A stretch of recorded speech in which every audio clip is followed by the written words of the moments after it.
I did this right?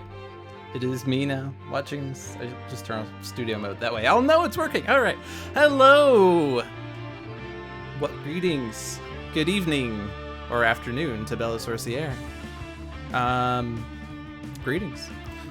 I have text I need to say at some point. But you're watching me, Dolphin, on Dolphin's Dive at Handelabra Games. The strategically minded weekly stream on the channel. Tuesdays is Sentinels Live, which is strategically minded with demoing content from the upcoming Villains of the Multiverse release. Or not release, expansion, whatever the proper term is. I'm not muted this time. I had to double check. Last week I was not muted for like 2 minutes. Or I was muted for 2 minutes and I had to restate everything. And then Saturdays is Tales from the Archive with storytelling and gameplay. But this is the strategically minded stream. So we try to promote strategy and come up with some interesting combinations that you might not have thought of before.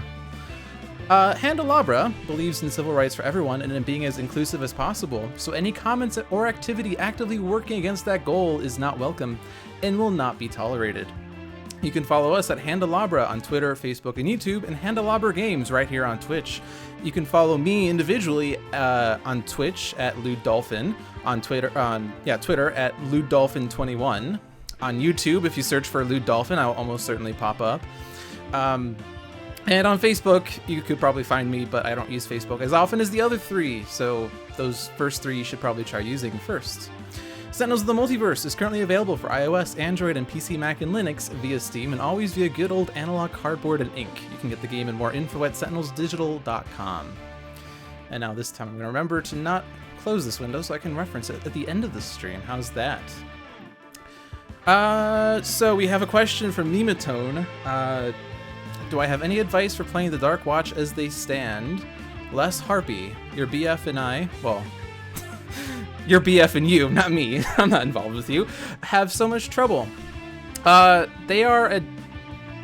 do agree with a lot of sentiments that I've seen online that they don't really have that much synergy going on. They don't really play with each other as well as like the Freedom 5 or the Prime Wardens. But I think that like Dark Watch Expatriette versus Standard Expatriette is sort of an upgrade of that hero, so at least she plays better than her version. Dark Watch Mr. Fixer you have to be a little more reserved with. You don't always have to use his power since you need to be careful with card destruction, but it does do 2 more points of damage than his normal power, so he can usually bypass damage reduction much more easily than Standard Fixer, who usually has to rely on damage reduction or massive increases via his other cards. Dark Watch Setback I've not really figured out a good strategy for. It seems like he really struggles at getting an unlucky pool built up, and I'm more inclined to want to not use his base power as much as Mr. Fixer. And then Night Mist, I don't like. The best part about Dark Watch Night Mist is setting up for a Masterful Oblivion, but I generally prefer card draws over that. So yeah, if you're asking about playing with Dark Watch variants, the only Dark Watch variant that, or I guess the 2 Dark Watch variants I prefer are Expatriette and Mr. Fixer. If you would like to see me play with Dark Watch heroes, be sure to, once we get to the viewer's choice part of the game, or second game of the night, wow, I can't speak tonight. If you get to viewer's choice and you are very forthcoming with your intentions, we could perhaps play a Dark Watch game. Otherwise, I'll try to schedule in a Dark Watch game. So what I mean by like viewer's choice and things is that I do have a sort of schedule as far as games go. If you watched last week's, you'll know how this works. But the first game is predetermined so that I at least have a good match that I can say is a good match. And I actually have it handwritten this time. And if you can read that, you'll know what the match is. I'm hiding the environment though, but you'll know what the match is. Second match is viewer's choice, where I pulled Twitch chat to come up with the villain or villains. First we choose whether it's solo or team, and then we choose whether it's 3 to 5 heroes, and then we choose the villain or villains, and then the heroes, and then the environment. Last week you guys came up with Ultimate Iron Legacy in Rook City, and that was a very short match. Third match is pure random, where I just mash the random button as many times as I can until I get a match started. and then we'll just play with whatever's there. And then the fourth match, if we get that far, is a potpourri where someone picks the villain, someone picks the environment, and then randomize the heroes or something like that. So like maybe I'll choose the villain, you'll choose the environment, and randomize choose the heroes, or some other combination therein. So let's see what's been said since I've been doing my spiel. Not much, just discussion of Darkwatch Mr. Fixer. So if you were able to read the thing here, I'll show you again. I'm not sure how well this looks on stream. I can sort of maybe make it out, but I do have a preset match that I played once before and it seemed pretty good. So I'm gonna go ahead and play it again on stream and we'll see how badly it goes. So the theme of this match has to do with this week's letters page, which if you've not been listening to the letters page, I actually didn't start listening to them until about 2 weeks ago, and I've been getting caught up, but I've also been listening to the newest ones as they come out. And this week's had to do with Matriarch and Harpy and Pinion. And the interesting thing that I picked up from that letters page was that she was a one-off villain, and that she had one major fight, and then she was put in prison for at least a decade or so, and then she re-emerged as the Harpy, as a hero. So she's like the most heroic of the villain turned heroes, because she only was evil once, if I interpreted that correctly. And the heroes that fought her were the Freedom 4, and the order that I'm going with, just for no real reason, is Tachyon and Legacy and the Wraith and Bunker, along with Absolute Zero, who does become a part of the Freedom 5 later, but at the time it was Freedom 4 plus Absolute Zero. It was Absolute Zero's first appearance. And they played in, or they fought in Rook City, I believe. I'm not going to fight in Rook City, sorry. We're going to fight in some alternate timeline where she instead decides to take over the Freedom Tower. Because I've played too many Rook City games on stream, and they both ended quickly. The first one was against Plague Rat, and that ended in like 3 rounds. And then the other one was against Ultimate Iron Legacy, and that also ended in like 3 rounds. One was a victory, one was a loss. Figure out which one was which. And for some extra fun, Matriarch is a difficulty 4 villain, but we're gonna make her ultimate. So on her front side, and I'll read this more once the game has started, on her front side there's a lot of indestructible cards. Cohorts are indestructible and domains are indestructible. And then on the flip side, domains are still indestructible, but now damage dealt to hero targets is increased by 1. So on the front side, it's going to be pretty interesting because you can only damage her and Fowls, and anytime you kill a Fowl, there's going to be a ton of retaliations that you're going to have to deal with. And they could be massive retaliations if Huge and Immunin are out. On the flip side, although Huge and Immunin will be gone, you'll still be getting hit for more.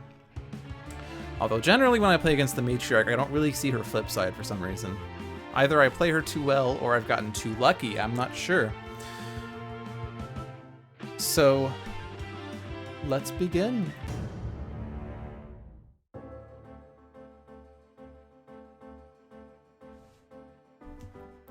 Neither your speed nor your love of signs can save you, cousin. Calm down, Lillian. Please take off the mask before anyone else gets hurt. Because Tachyon. Alrighty. So Tachyon starts with a fleet of foot, a nimble strike, a pushing the limits, and a synaptic interruption. Legacy starts with a bolster allies, fortitude, inspiring presence, and motivational charge. Wraith starts with impromptu invention, mega computer, trust fund, and utility belt. Bunker starts with adhesive foam grenade, ammo drop, grenade launcher, always good when he starts with a gun, and maintenance unit. And Absolute Zero starts with focused apertures, glacial structure, impale, and isothermic transducer. I feel like all 5 of these hands are really good. I think we got really good luck of the draw here. So the Matriarch, villain, her Avian Majesty. Setup. At the start of the game, the Matriarch enters play her Avian Majesty side up. Mask of the Matriarch is put into play. The villain deck is shuffled. Gameplay. Whenever a Fowl card is played from the villain deck, the top card of the villain deck is played. Oh my gosh, so many cards! Whenever a Fowl card is destroyed, the hero with the highest HP must either destroy one of their equipment or ongoing cards, or the Matriarch deals them 3 psychic damage. When the villain trash is shuffled into the villain deck, the Matriarch flips. Advanced. Cohort cards are indestructible. Challenge, Carrion Wasteland. Domain cards are indestructible. So lots of indestructibility, as I mentioned. She has basically 4 types of cards in her deck. I guess 5. We have Fowls, we have Cohorts, we have Domains, we have One-Shots, and then we also have the Mask of the Matriarch, which I'll pull up right now.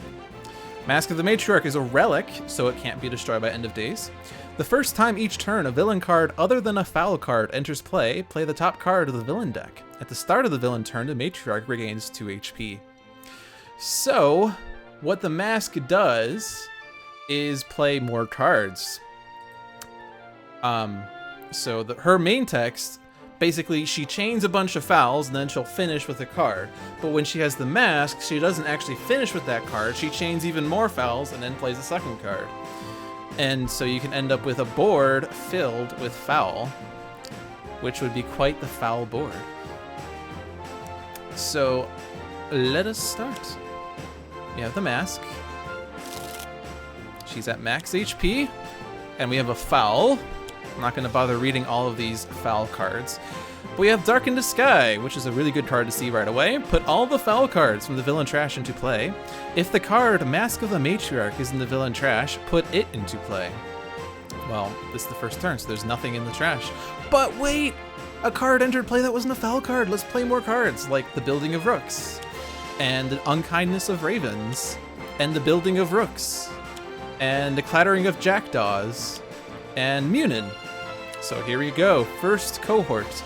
Increase damage dealt by the Matriarch by X. Reduce damage dealt to the Matriarch and to cohorts by X. X on this card equals the number of cohorts in play. At the end of the villain turn, put Hugin from the villain trash into play. So she has a damage boost and damage reduction. So have to keep that in mind. She did no damage on her first turn. She could only deal damage if she plays Horde Cacophony, actually. The Fowls act at the start of the turn, before the play phase. But she did no damage, so it's like, alright, good. Easy peasy. Max HP.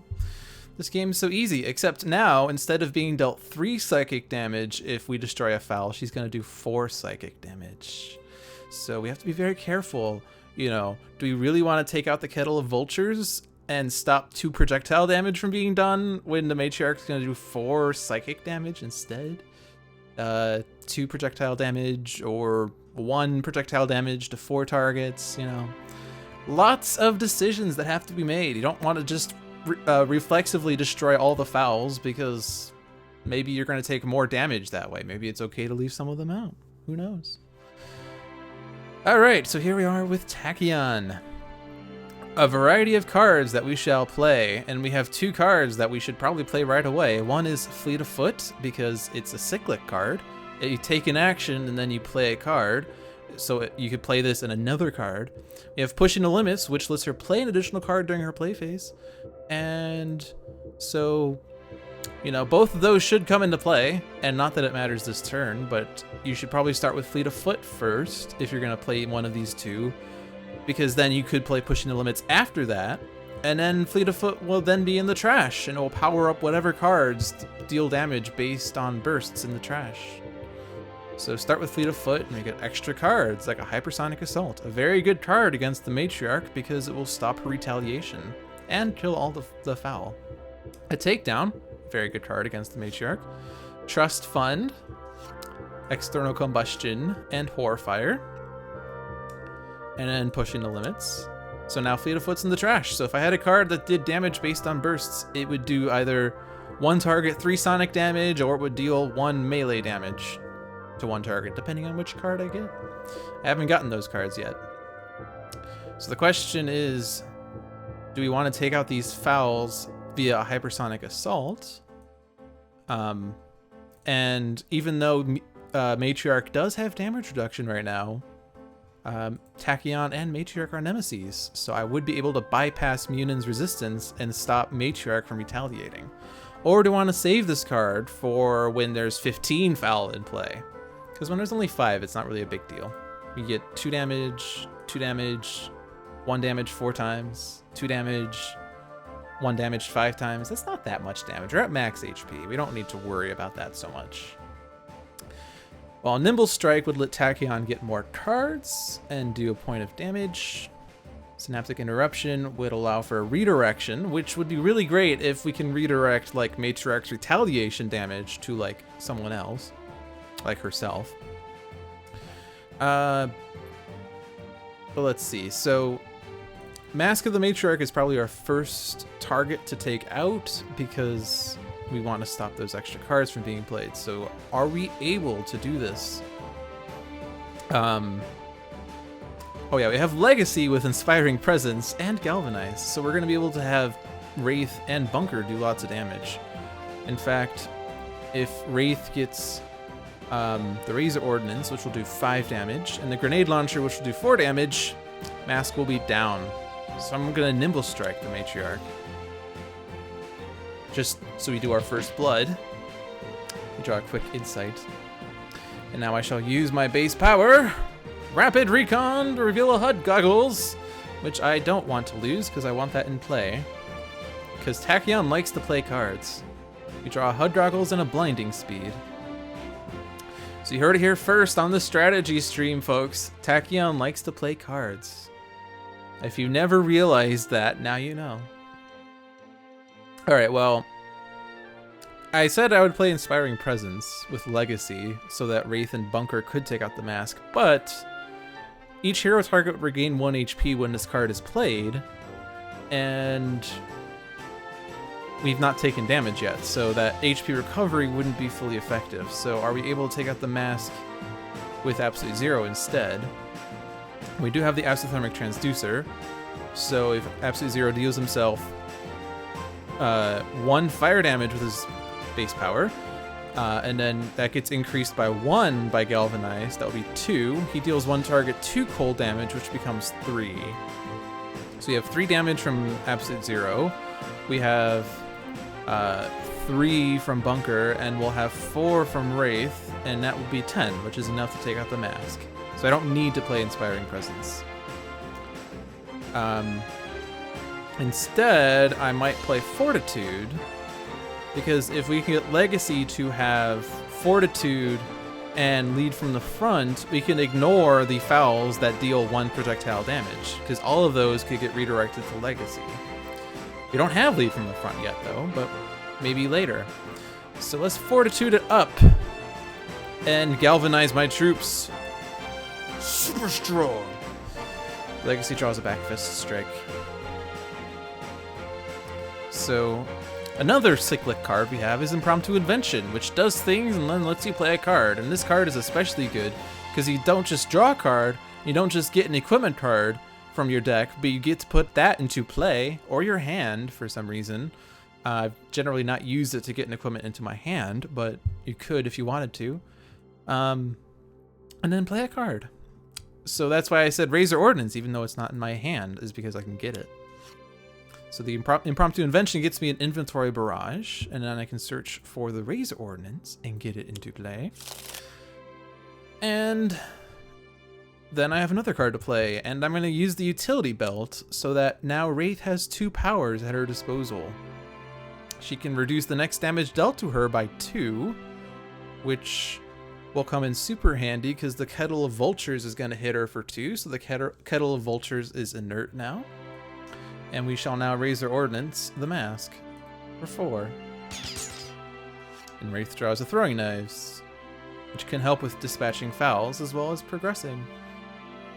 So the Forsaken one has pointed out that ammo drop is super good against the Matriarch because Bunker can draw loads of cards, especially once all the Fowls are in play and we external combust them or something. But we need to do damage with Bunker right now in order for the mask to go away, so we shall Grenade Launcher it up. And Grenade Launcher says deal one target 2 damage, deal a second target 2 damage, deal a third target 1 damage. So if I do the 2 on the mask, I'm actually going to overkill it with Absolute Zero.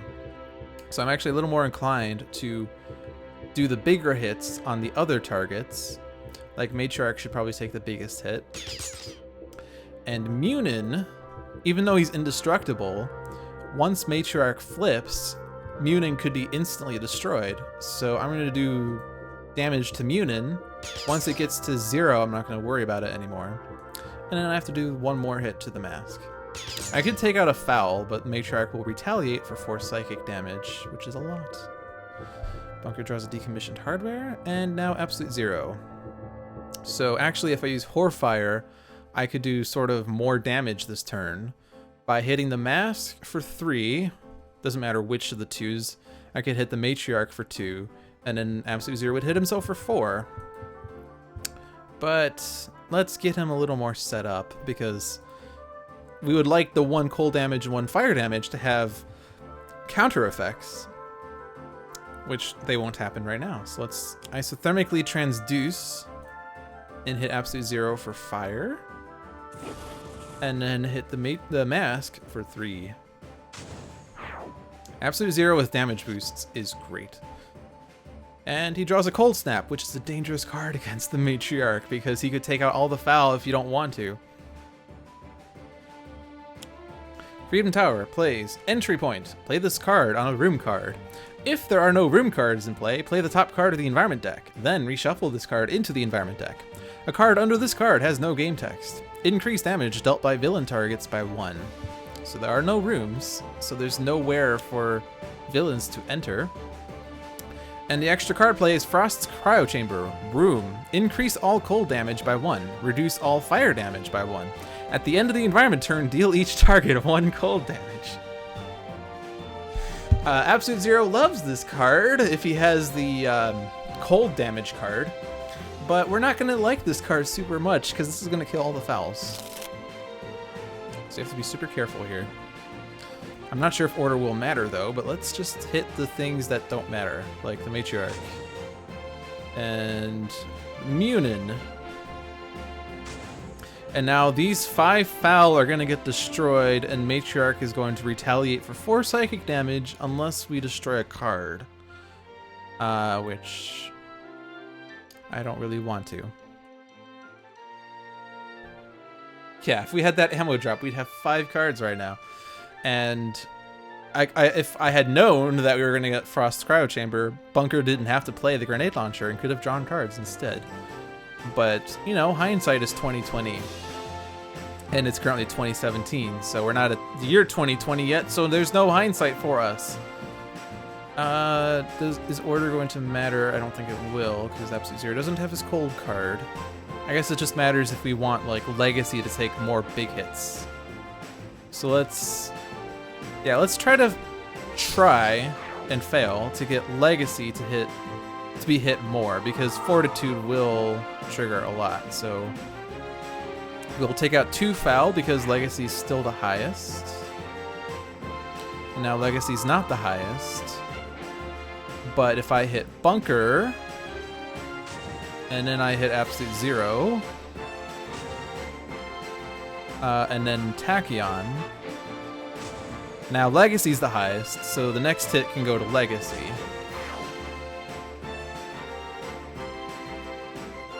And there, we've maximized Fortitude, because there's no other way to use it now. But I'm going to continue trying to order this. Actually, yeah, it's not going to matter because... Oh, right, Wraith has Stealth. So that reduced that damage. So it's good that we didn't hit Wraith next, although I guess it would have still been maximum damage reduction. But there's no way to get Legacy hit regardless. So let's just do this. And then Bunker takes the hit. And then this doesn't matter. Alright, so that was a quite damaging environment turn. But now the Fowl aren't going off. But they're back in play! And not only are they back in play, but Mask is back. It's actually really good to get Dark in Disguise early, though. She has 4 copies of Dark in the Sky. And so if she has them all at the end of her deck, you're going to have like 17 Fowl and a Mask to deal with. Oh no, she only has 3. I thought she had 4. See, there's only 1 left in her deck. But it's good to get them all out early, because then you don't have to deal with them later at an inopportune moment. Alrighty, round 2. So if I keep pushing the limits, I can draw more cards, but with Galvanized and then later with Inspiring Presence, this is going to be 4 damage, but I think it's okay to take this hit for now. In fact, Tachyon is the highest HP target, so Matriarch would be retaliating to Tachyon for 4 psychic damage, which would be increased because of Nemesis bonus. So we don't want that to happen. But I could have wanted that to happen if I had a Synaptic Interruption in play. But I do want to get Hug Goggles out, so we have Hug Goggles. Now I can play 2 more cards. That Hypersonic Assault is still tempting, but there's still only 5 Fowl. The issue, though, is that with Frost's Cryo Chamber, which I might want to Blinding Speed, because this is going to be super annoying. This is going to consistently kill all the Fowl. It's also going to consistently kill all the heroes. If Absolute Zero had his cold damage card, we would probably want to keep that in play. And then Absolute Zero would just laugh while everyone else dies. But we don't have that card. We might get lucky if I bolster allies into it, but let's not assume we're going to be lucky. So we probably want a Blinding Speed. I think that's the only ongoing destruction we have right now. Or environment destruction. So that probably has to happen at some point. And now 1 more card. I can stop damage from being dealt. I still sort of want to save this for a rainy day, though. Because despite that turn, we're still pretty healthy. We're all at 20 plus. 20 plus is a very healthy number. And Synaptic Interruption, I guess I should probably get that out. I would like to Quick Insight. This would help cycle through her deck even faster, but let's just get that burst out. And then if we get lucky with the damage, we can utilize it. Let's look at the top card. The top card is a Research Grant. I like this power a lot more than Rapid Recon, so I'm going to keep that card. I think base Tachyon is the only hero who I use Research Grant with, because, you know, like, Super Scientific Tachyon's extra card plays are great, and Freedom 6's Tachyon's card draws are super great. I don't remember Freedom 5's.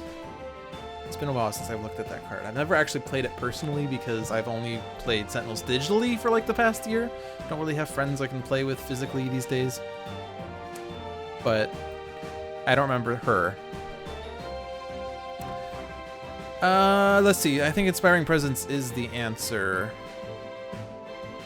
I could take down and stop Matriarch from doing things. But Inspiring Presence would give us HP, so let's do that. HP! Yeah! Woo! HP! So let's go ahead and Galvanize. And Superhuman Durability. Which actually will come in super handy if we get the other cohort. Because if Legacy is dealt 5 damage from Matriarch, that gets reduced by 3, but then Fortitude also reduces it by 1. And so Legacy will only take 1 psychic damage.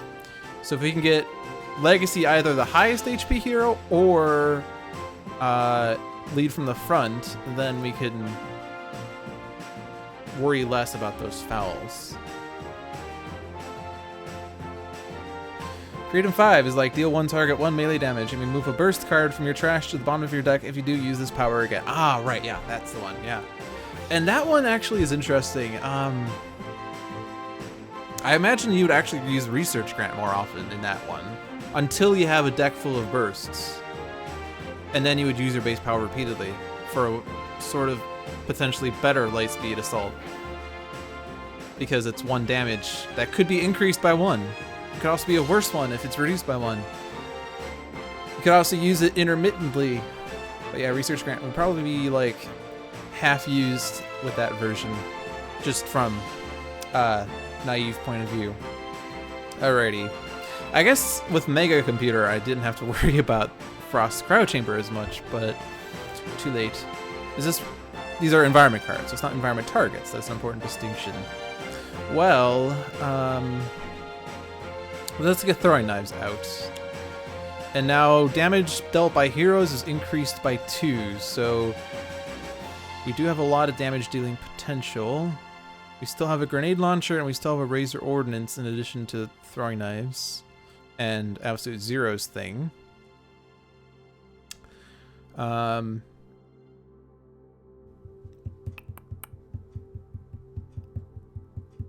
So what's the most efficient spread of damage? If I do 3 damage here, and then I do up to 4 damage here, mask will be down to 2. Absolute Zero is going to hit himself for 3 to hit someone else for 5, though. So actually, Bunker well... Yeah, I think if I just focus on the Matriarch with Wraith. And then throwing knives I can use. And we'll just hit non-foul things. Because 4 psychic damage is still more than these fouls are doing.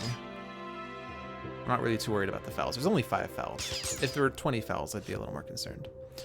We get another impromptu invention. I remember one thing about the Wraith's letter page is that this hair dryer is some sort of recurring joke, I guess. But the point I was more going to make is that, like, in the early days of Wraith in Sentinel comics, there was this recurring gag of, like, whatever tool we need for the job, Wraith has it in her utility belt. It was always there, like, oh, I have a fish in here we can use. We need a fish? Here's a fish. Something seems fishy about this. Alright, well, I think this is a good time for ammo drop. So, let's see. Big hits on big targets. And then I do need to hit the mask, but Absolute Zero is going to have to finish it off anyway, so it doesn't really matter if it gets the big hit or not. Munion's going to be reduced to 0, though, regardless if he takes the 2 or the 3. So I'm going to go ahead and do the lower hit on him. What? He's not destroyed? This game's broken! Submit a bug report to Migrant P and something. Just kidding. He's indestructible because of ultimate mode. Get a Gatling gun. I think this is a good opportunity to stick Impale on the Matriarch, because with a bunch of damage boosts, this is consistent damage dealing. It's going to be super good. And we have to kill the mask, so we're going to overkill it by a significant margin.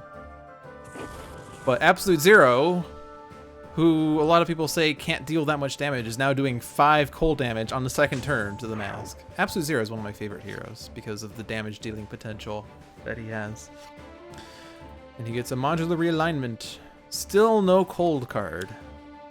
Get another entry point. This reveals Legacy's Landing Pad. Room. Increased damage dealt by the target with the highest HP by 1. Reduced damage dealt to the target with the lowest HP by 1. So in other words, Matriarch gets another damage boost.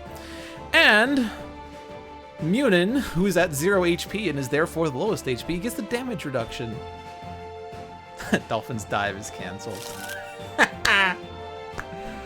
Rip. Well, it was fun streaming, guys. 3 is enough. Alright. Order does not matter here. It's just 1 damage, not too bad. This is 2. And then who's considered to have the lowest? We are at a massive tie. This deals each hero target except the one with the lowest. So normally I would probably want to throw this to like Absolute Zero because he could regain HP, but we still don't have the cold card. Oh, it's like, no, never mind. I'm thinking backwards. I'm thinking backwards from the backwards thing. Like, you don't want to select the target to be dealt damage. You want to select a target to not be dealt damage. So I'll probably select Tachyon, although I don't think we're going to keep the pushing the limits.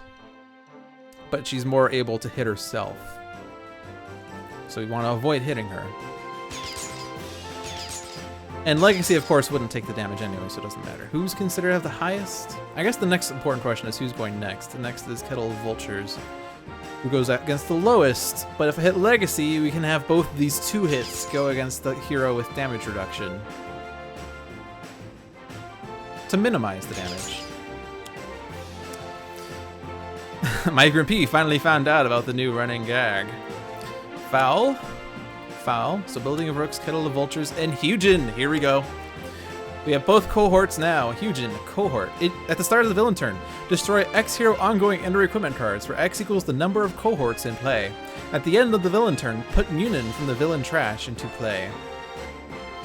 So, Munin can't be in the trash because he's indestructible. But we will have constantly 2 hero ongoing or equipment cards destroyed at the start of the villain turn. So we have to be very careful that we, play the right cards.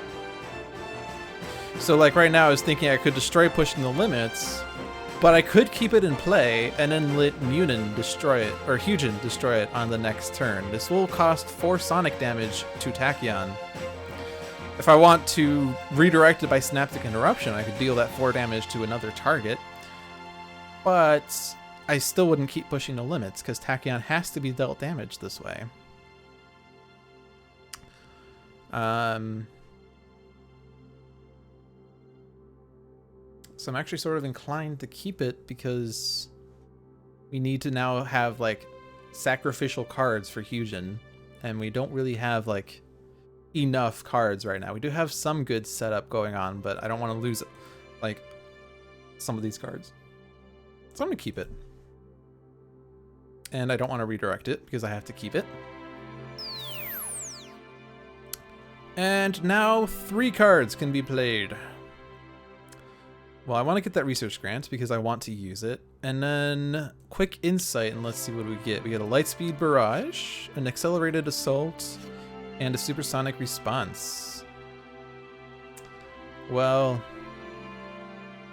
Accelerated Assault is probably not a good card to play in this setup, especially right now with the damage boost that Matriarch has. With all those Fowls getting destroyed, she's going to deal with target 5 psychic damage. The future is cancelled. I remember that joke. I don't remember the context, but I remember the joke. I think it was because Adam mentioned something that they were going to say in the future section, and then Christopher's like, future's cancelled, guys. Alrighty. Generally, we want to discard bursts, and especially Hypersonic Assault and Lightspeed Barrage should be kept. Sucker Punch versus Supersonic Response. I guess Sucker Punch, we don't need as much because we have a bunch of damage boosts. Sucker Punch is really great against targets that have damage reduction, but I don't need it as much. And then 1 more card. So are we at the point that we want to start destroying Fowls? We don't have the other sort of damage prevention card. And there are only 7 Fowls.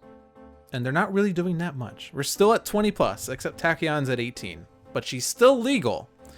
She's not able to drink, but she is legal. So I don't think I really want a Hypersonic Assault right now.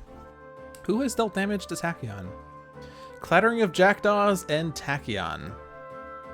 Well, it's sort of a waste to do that on the Clattering of Jackdaws, and we certainly don't want to do that on Tachyon. I guess that we could use it and then use the Synaptic Interruption, which would be nice if I had a second Synaptic Interruption, because she's going to do 2 damage twice, but we don't have a second Synaptic Interruption, so she would take 1 of those points of damage. She can drink just fine in Scotland at 18. Maybe. I am American though, so the drinking age here is 21. I don't know. I think she's American based, right? Alright, let's go ahead and now research grant and fund cards like Accelerated Assault and Sucker Punch. I guess I'm gonna dish the Sucker Punch again. And we draw a Nimble Strike and a Blinding Speed. Alrighty. Well, we could stop Matriarch from playing cards. I guess it would have been better to do that on a turn where I was going to destroy the Fowls, and then we'd have like 1 round where she's not going to do anything at all. So maybe I should do that.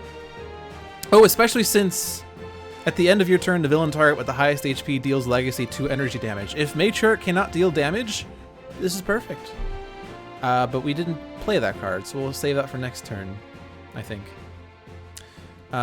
Superhuman durability, that's what I wanted. Superhuman durability and fortitude will combo really well with Matriarch's retaliation. And let's go ahead and Galvanize. Legacy draws motivational charge. Half dreading K.N.Y.F.'s upcoming episode. Just imagining people make the jokes. I was actually I was listening to Expatriette's letter page today because I've been trying to catch up. And the part where they revealed that Expatriette's I don't remember the card. The one that searches for Pride or Prejudice has a blonde guy on it who turns out to be Ambuscade. And Christopher was making a joke like, "I'm a police officer," and Expatriette says, "No, you're not." And Ambuscade was like, "You're correct, I am French, I am not. I'm not police officer." That was awesome. Alright, let's Impromptu Invention. That's the card to play. We get a Smoke Bombs. Super good. Especially when we are tied for highest HP, or lowest HP, which is not the case because Tachyon is lowest, but hey, Smoke Bombs are really good.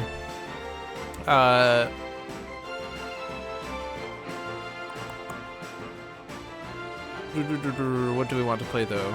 We have a Smoke Bombs in hand. We have a Mega Computer in hand. We do not have a micro-targeting computer. Let's get that.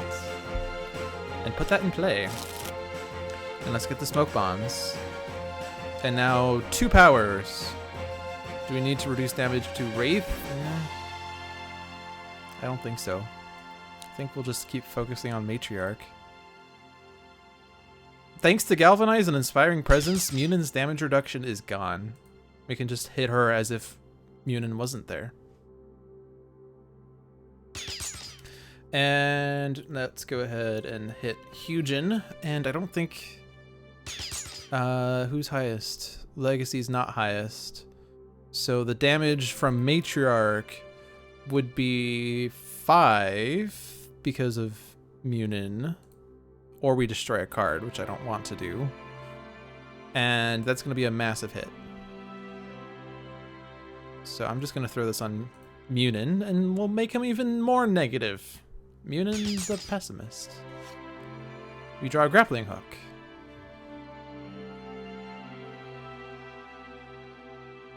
Dawn is Canadian, eh? I guess the important question is, which Tim Hortons does she frequent? Oh. Sorry, that was an inappropriate question. I have exhausted all of my Canadian humor. Okay, well, bearing in mind, I'm gonna have to destroy some number of cards. I could put out Gatling Gun, though. Gatling Gun would be free damage at the expense of 1 card, but we're gonna get a bunch of cards once we start destroying Fowls. Nothing in my trash. I don't really want to stop the environment from playing cards, because I sort of like this environment a lot. I could put Maintenance Unit out as a sacrifice.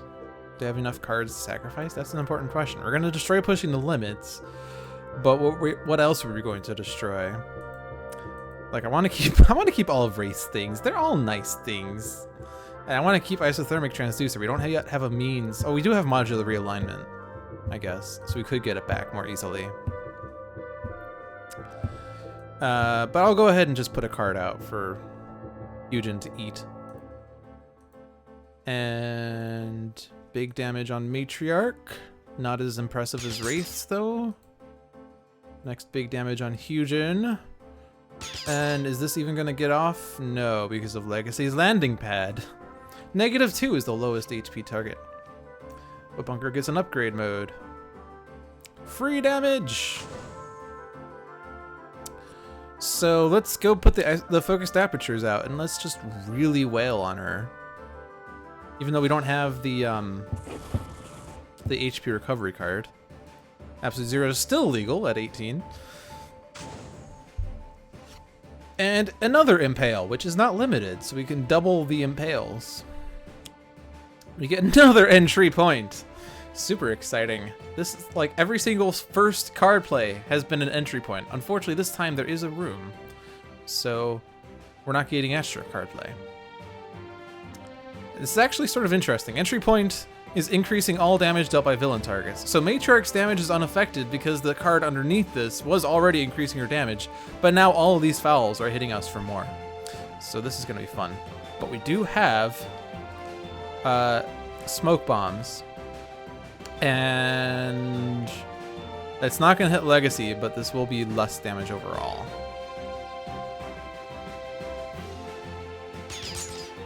So let's go ahead and utilize the smoke bombs while we can. And go ahead and hit the rest.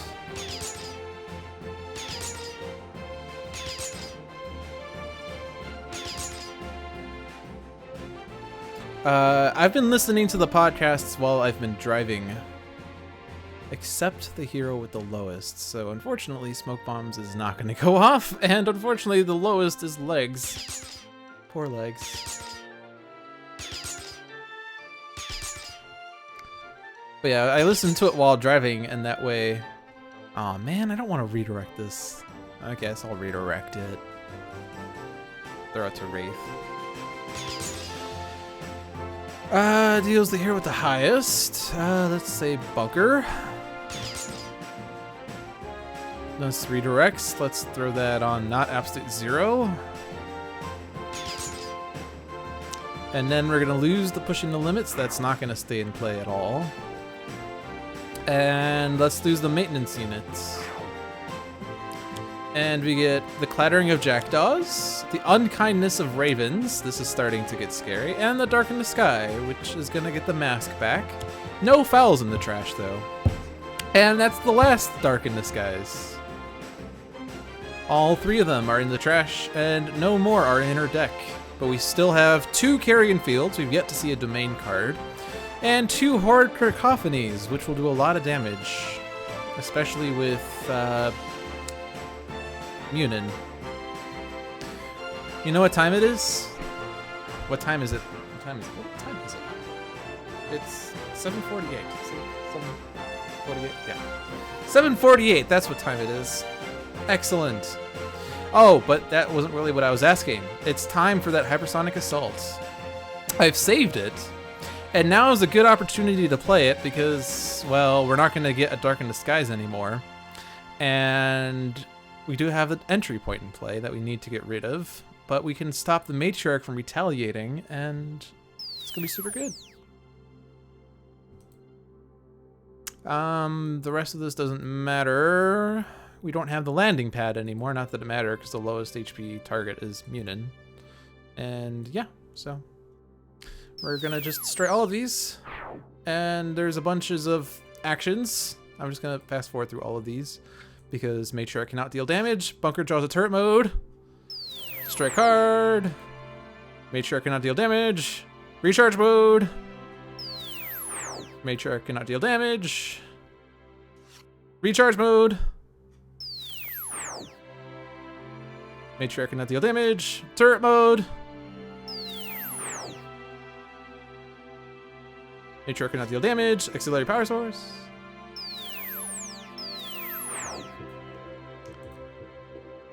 External combustion. Heavy plating.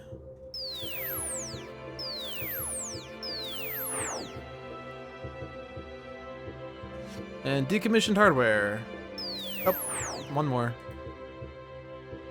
And then flat cannon. Alrighty.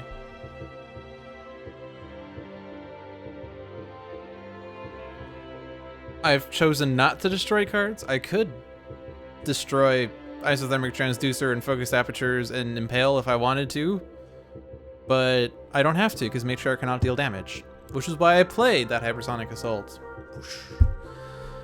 Alright, we have one more card play, and we have an entry point that we want to get rid of, probably, because it's going to affect the Fowls. And we do have a grappling hook, and Wraith doesn't really have any other good cards right now. So I don't need to blinding speed it. I have an accelerated assault, which would at least hit the mask, which would be good. A lightspeed barrage, which will do 8 +2, +1, -2, which is 9, not too shabby, and a Nimble Strike, which is damage and draw a card. Well, I'm going to do the Accelerated Assault so I can hit the mask. This is still 2 damage to the Matriarch, so it's not bad. And now Hyujin is at Destruction Point. I don't think the game's going to last to the point where we'll destroy those cards, but it could. But once Matriarch flips, then Hyujin and Muna will be instantly destroyed, and we won't have to worry about them. Research Grant, yeah, to get cards like a Hypersonic Assault. Good, we can do this again. And another Hypersonic Assault! It's like an early Christmas! And I'll lose the Nimble Strike and draw a Lightning Reflexes. Only 1 card draw that time. Alright, so remember that I said I could play Takedown on a turn after Matriarch can't deal damage, because now Takedown's not going to hit Legacy at all, and we're not going to get a card play, which means we're not going to see Fowls, or a Horror Cacophony, or a Domain. So that seems pretty useful.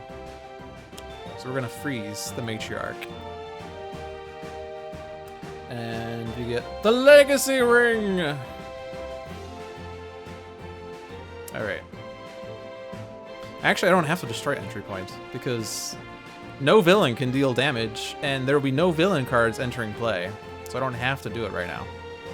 I could play Mega Computer and get more set up for an inventory barrage the next turn. This might be a tad premature, but I'm gonna get set up to take out Matriarch on the next turn. I don't think it's premature. I think we got this. Because that's 5 damage, and then this is going to be 3 damage, which is a lot of damage. Wraith is so good at damage dealing. We can destroy the mask with no repercussions. There's no more Omni Cannon. There's no more things. Let's go ahead and just make them more negative. Well, actually, never mind. I'm going to undo that. I had a change of heart. You know why? We're going to do this again. And then we're going to do this again. Because, just because you see villain targets on the select target list, you can also select heroes. And Tachyon can redirect this to the Matriarch. Whoa, extra damage!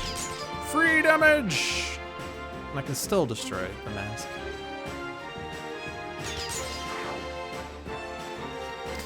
And Bunker gets the Omni Cannon, and Wraith gets a utility belt.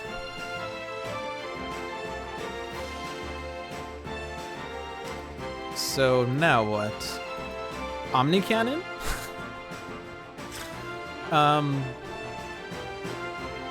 It's probably, we're not gonna make it to that point, I don't think.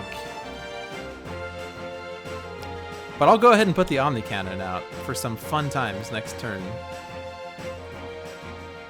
And we'll just keep hitting Matriarch. Let's just focus the damage on the lower guy to make him even more negative. He's at -6 hit points. He can regain 6 hit points and still get destroyed when Matriarch flips. Alright, so there's damage. And then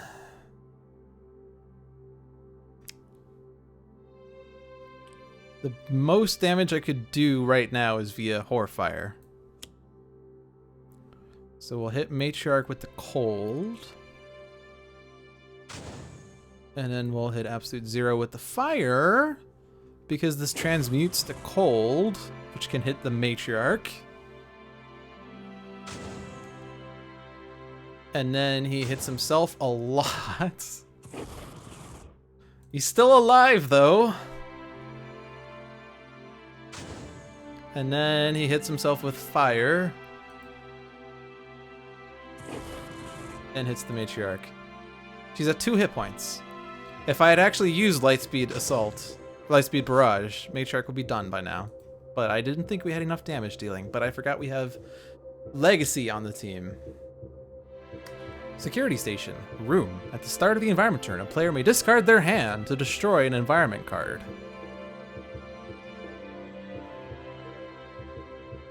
And we have to lose 2 of these cards, so... We do not want to destroy Takedown. Takedown is going to stop cards from being played, but we need to leave it in play. Instead, I mean, Tachyon's going to win, so we're going to lose Absolute Zero's cards because we're past the point where he's doing things. Matriarch can't play cards, and that was a free turn. So there's not really much that can be done right now. Except I can put an extra burst into the trash to lose the entry point. Unfortunately, Legacy is the highest HP target, so Legacy has the damage boost, but not Tachyon. But we can still end the game with Lightspeed Barrage. And that was easy. Ultimate Matriarch is down.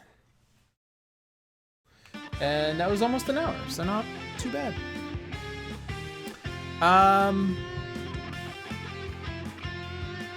She repaired the wall with Mexico's money. Yeah, so I played this game right before I started the stream just to see like how it felt, and I won. And it was a fun game because the first two card plays that Matriarch played, the first was Hugin and the second was Munin. They're indestructible. And so we're always going to be destroying 2 hero ongoing equipment cards and reduce damage to the Matriarch by 2, but increase damage dealt by the Matriarch by 2. But it was still an easy victory. We did see a number of Darkened Skies in that game, though. In this game, we did see them early, but not right away. But it was kind of funny to see them. It would kind of be sort of really hilarious if the deck were stacked so that all the Fowls were on top, and then the 2 cards below that were Hugin and Munin. So you're staring at this horde of Fowls, and you can't do a thing unless you want Matriarch to hit you for 5 psychic damage. But I do not have the ability to set random seeds. Maybe there's someone in this chat who has that ability. Alrighty, that's the first game. Second game is Viewer's Choice. We get to choose what Dolphin is going to play. And Ultimate Matriarch was certainly not hard enough, so, you know, maybe we're going to have something actually challenging. But not as challenging as Ultimate Iron Legacy in Rook City. But I take this to the chat, and last time I just took the first answer, because I wasn't sure how many people would be actively working with this.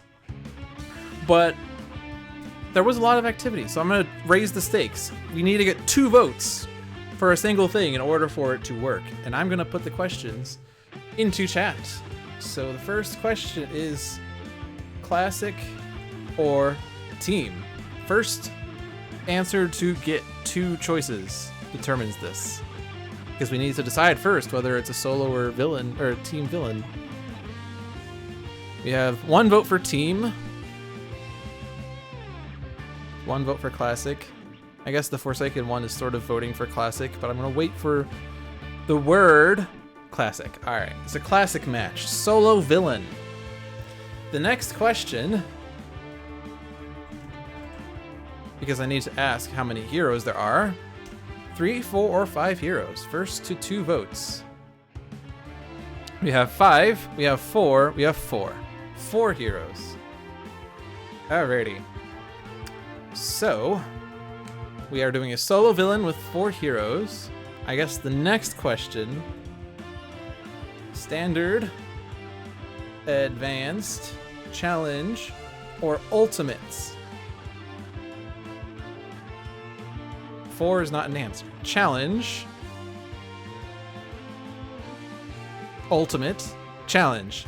It's challenge. Here we go. Oops, I passed it. Challenge. So we still don't know anything about the teams. We have a villain, we have 4 heroes, we have an environment.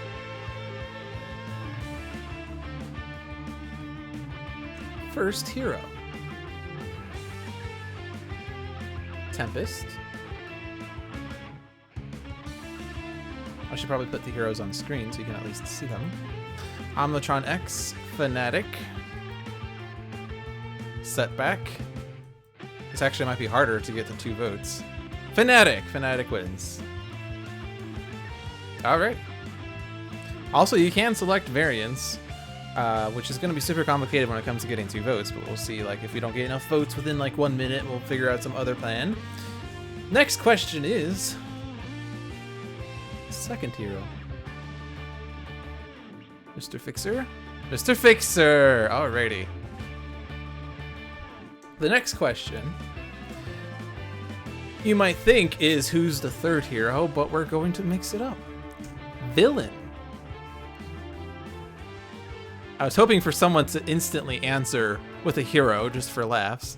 Dreamer, Cosmic Omnitron, Apostate, Dreamer. We're playing the Dreamer on challenge. So her challenge rules: increase damage dealt to the Dreamer by 5. So we can't hit the Dreamer at all, otherwise she dies. All right, next question is third hero. So put the heroes back up. Prime Wardens Haka, Ra, Parse, Haka, Parse. So we have 2 votes for Haka, but 1 is for a variant. So the technical hero that's been selected twice is Parse. But I'm gonna go ahead and randomly rule that I'm just gonna do Prime Wardens Haka. Because variants are gonna be a little messy with the rules, because, you know, does it count as 2 votes for Haka, or 1 vote for Haka, 1 vote for Prime Wardens Haka? It's really the same deck, so does it matter? All right, next question is environment. I'm mixing this up so that people are caught off guard. Otherwise, we'll get a bunch of expected answers. Realm of Discord, Enclave of the Endlings, Omnitron 4, Endlings. I believe Endlonged is Endlings. So we do Enclave of the Endlings. And then the last question, which you can predict. There's no suspense here. 4th hero. K.N.Y.F.E.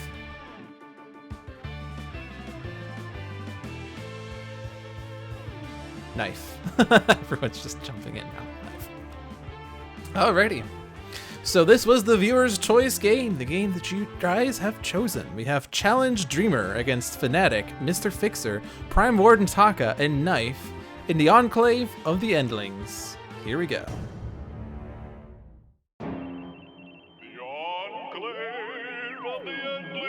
I guess I could take a vote for variants after the hero selection. We'll do that next week. Repent, evildoer, you cannot stand against divine might. Alrighty. So Fanatic starts with a Brutal Censure, 2 Final Dives, and a Sanctifying Strike. Mr. Fixer starts with a Charge, Meditation, Pipe Wrench, and Riveting Crane. Prime Wardens Haka starts with Dominion, Haka of Restoration, Rampage. It's usually a great card. Not gonna happen in this game. Unless, I guess, maybe it could be used. And Tachyon. K.N.Y.F.E. has a Focusing Conduit Blade, Incidental Contact, and 2 Primed Punches. Alrighty, so the Dreamer. Villain, the Dreamer Dreams. Setup. At the start of the game, the Dreamer enters play, the Dreamer Dreams side up. Cards are revealed from the top of the villain deck until 4 projection cards are revealed and put into play. Other revealed cards are returned to the villain deck, which is shuffled. Gameplay. At the start of the villain turn, if there are no projection cards in play, 4 hero ongoing cards are destroyed and the Dreamer flips. Whenever the Dreamer would be dealt damage by an environment card, the players may redirect it to the hero character card with the lowest HP. If the Dreamer is reduced to 0 or fewer HP, removed from the game, or otherwise destroyed, the heroes lose the game. Challenge, Frail Child. Increased damage dealt to the Dreamer by 5. So she has 6 hit points. You lose if she's destroyed, and damage dealt to her is increased by 5, so basically if you touch her, she's dead. So we can't rampage. So the 4 projections we start with are Tooth Fairy. At the end of the villain turn, each player discards 1 card. Then this card deals any hero character card whose player has no cards in hand 3 toxic damage. A Dark Hero. Increased damage dealt by villain targets by 1. Reduced damage dealt 2 projection cards by 1. The Toy Master. At the start of the villain turn, this card deals the non-villain target with the highest HP X psychic damage, or X equals the number of equipment cards in play plus 1. And the Grotesque Arachnoid. At the end of the villain turn, this card deals the 3 non-villain targets with the highest HP 2 toxic damage each. Nice variety of projections. First actual card play, the Illusory Demon. At the end of the villain turn, this card deals the non-villain target with the highest HP 4 infernal damage. When this card is destroyed, destroy 1 hero ongoing card. Napicross has a very solid point. Prime Warden's Haka can attribute his Haka of shielding to the Dreamer. True story. Alright, we're losing cards here. And Fanatic's final dives are awesome. Sanctifying Strike a little less awesome. Brutal Censure could at least get past damage reduction, so we're probably going to lose the Sanctifying Strike. Fixer has a Meditation and a Riveting Crane, so we could ditch the Riveting Crane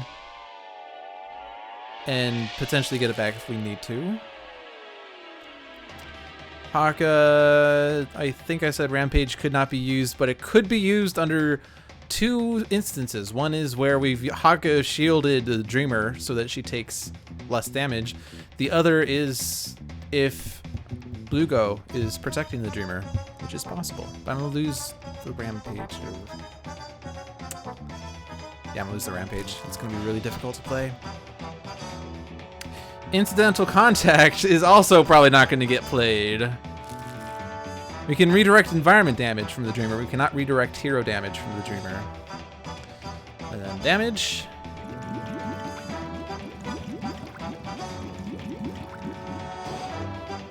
And damage. So I can final dive the Tooth Fairy, actually. That is something I can do. I wanted to final dive the Dark Hero, but we can at least final dive the Tooth Fairy into Dark Hero and reduce him to 3. And then we'd be able to deal with him, I think. So let's final dive the Tooth Fairy and hit the Dreamer for 8! Look, so much damage! That's all you want to do is damage, right? Nah. Take out the Dark Hero. Unfortunately, base power is not useful with the damage reduction. In Fanatic, it's another Brutal Censure. So I'm gonna play the Pipe Wrench for kids. Pipe Wrench. I just remember that from like one Sentinels live stream where someone commented that the Pipe Wrench reminds the person of the Scrubs janitor's knife wrench. I came up with a new invention, the knife wrench. It's a wrench and a knife. Knife wrench for kids. Alrighty. Well, with Taiha, we can kill the Dark Hero. That's the good news. Dark Hero is dead.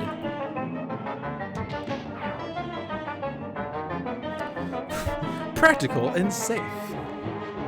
That was you! Haha! I have not watched Scrubs in a year. I need to rewatch it, I think. It's been a while. Okay, well, Knife can deal 2 damage with her power at the very least. She can deal 2 damage with Primed Punch. She can increase energy damage by 1. She can deal 4 damage if she destroys that card. So I could take out something. Let's see, the Toymaster is gonna do 3 Psychic. The Illusory Demon does 4 and destroys an ongoing card. But currently there are no ongoing cards in play.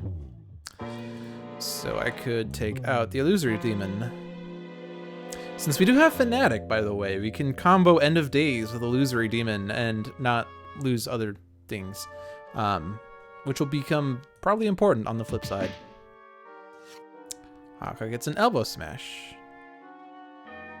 So let's go ahead and just, I guess, get the Focusing Conduit Blade out, and then you have it. Oh, I guess that's going to increase the Toymaster's damage. Yeah, let's not play that, because I don't need to use its effect. I could put out the Primed Punch, which I was going to play the next turn. Because the Toymaster deals damage based on equipment cards, not ongoing cards. So we're saving ourselves 1 hit point.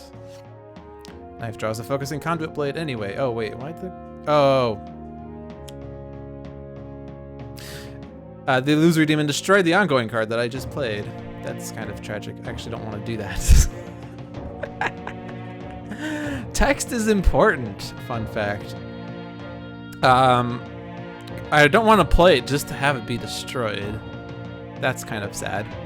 I don't want to play the Focusing Conduit Blade unless I want the Toymaster to hit Fixer for 1 more point, so I guess I'm just not gonna play a card. Whatever. It's not like this is a card game or anything.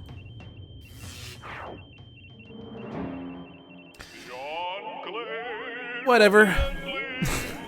I'm smart, trust me. I know what I'm doing sometimes. We have Venix, the last Mobloxian. At the end of the environment turn, this card deals each non-environment target 2 toxic damage, such as the Dreamer. 7 damage, we can win the game! No. We're gonna need to redirect that. And that's currently gonna redirect a Fixer who has damage reduction, so that's fine. No, never mind, that redirects the lowest. But I guess we can't really stop that, so yeah. Let's redirect it. It's super important that I answer that question correctly, because if I say no, then the game ends, and I can't rewind. Super scary. Game ending questions. Yeah, the Dreamer's redirection goes to the hero with the lowest for future ref. Violent Nightmares. 1-shot. Reveal cards from the top of the villain deck until 2 projection cards are revealed. Put them into play, discard the other revealed cards, shuffle the villain trash into the villain deck. That's not really a card we want to see on the front side. We get the Whippicorn. Projection. At the end of the villain turn, this card deals the non-villain target with the highest HP 2 melee damage. A target dealt damage this way cannot deal damage until the start of the next villain turn. As well as the Tooth Fairy. So this order doesn't matter. It seems like Fixer's not going to be dealing damage. So that's sad. Ditch cards. We can Final Dive again, and we can Final Dive. Yeah, that's going to be better than Brutal Censure. I could probably keep Brutal Censure for the sake of being able to get the Wrathful Retribution, but Wrathful Retribution's not actually super useful. I guess getting End of Days is what I wanted, but... Do you want to end the game or rewind and not be stupid? I feel like that was a Sentinels Live quote. I'm going to ditch Charge because I want to keep the others. I'm going to lose the Haka Restoration. And I guess we'll just ditch a Prime Punch. All right. So let's go ahead and Final Dive. And the Tooth Fairy is super annoying. And I'm just gonna throw this on who? Well, the Venox is gonna do 2 damage across the board. I'm gonna have to deal with Venox at some point, but currently he's doing 2 damage, so I don't need to do much to flip the Dreamer right now. So we'll do this on the Whippicorn. And then I'll do this power on the Arachnoid. And now Haka can for sure deal the 3 damage to both targets. Oh no, I guess Toymaster has to be dealt with. Holy Nova, which will hit the Dreamer. So not useful. Dreamer's gonna flip and destroy ongoing cards. So again, I can't really play ongoing cards. She's gonna flip and play, yeah, so... I would love to meditate and get Fixer set up, or Harmony, but both are ongoing cards and both will be destroyed when Dreamer flips. So, and Fixer can't deal damage anyway, so we're just gonna skip and draw twice as many cards. Like a Tire Iron. And a Hoist Chain. Ongoing cards will be destroyed. And K.N.Y.F.E can certainly do the damage I need, so I don't need to play a card. We'll just hit the Arachnoid, the Whippicorn, and draw an Enduring Intercession. So I could get that Focusing Conduit Blade out now, and I shall. Wait till Fixer gets out Jack Handle. I think that's not one we want. And K.N.Y.F.E gets Battlefield Experience. Alright. Corruption. The Last Infector. At the end of the environment turn, this card deals each non-environment target 1 melee damage. Then this card deals any target damage that way 1 toxic damage. Great. Wonderful. Exciting. There's no way Fixer will be lower than Haka. Do I want to redirect? Yes!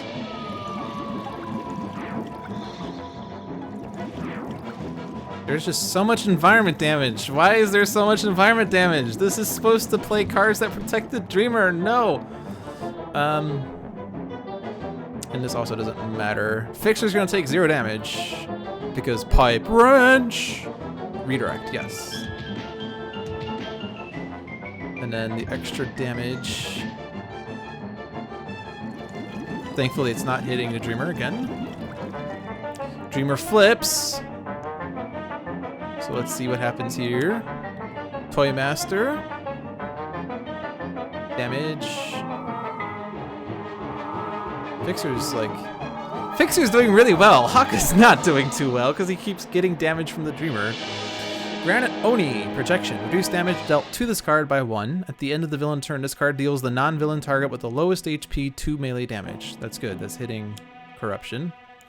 Violent Nightmares. This is super good. We can get more projections to put underneath her. We get the Macabre Spectre. Projection. At the end of the villain turn, this card deals each non-villain target 2 psychic damage. Whenever a target other than this card is destroyed, restore this card to its maximum HP. And another Whippocorn. So Fixer still can't deal damage. This doesn't matter. Thankfully, the Dreamer doesn't discriminate between heroes and environments, because the Dreamer is actually helping take out those cards that we don't really want to have in play. I mean, they're sort of okay, other than the fact that they're killing us, but they're also killing the Dreamer's projections.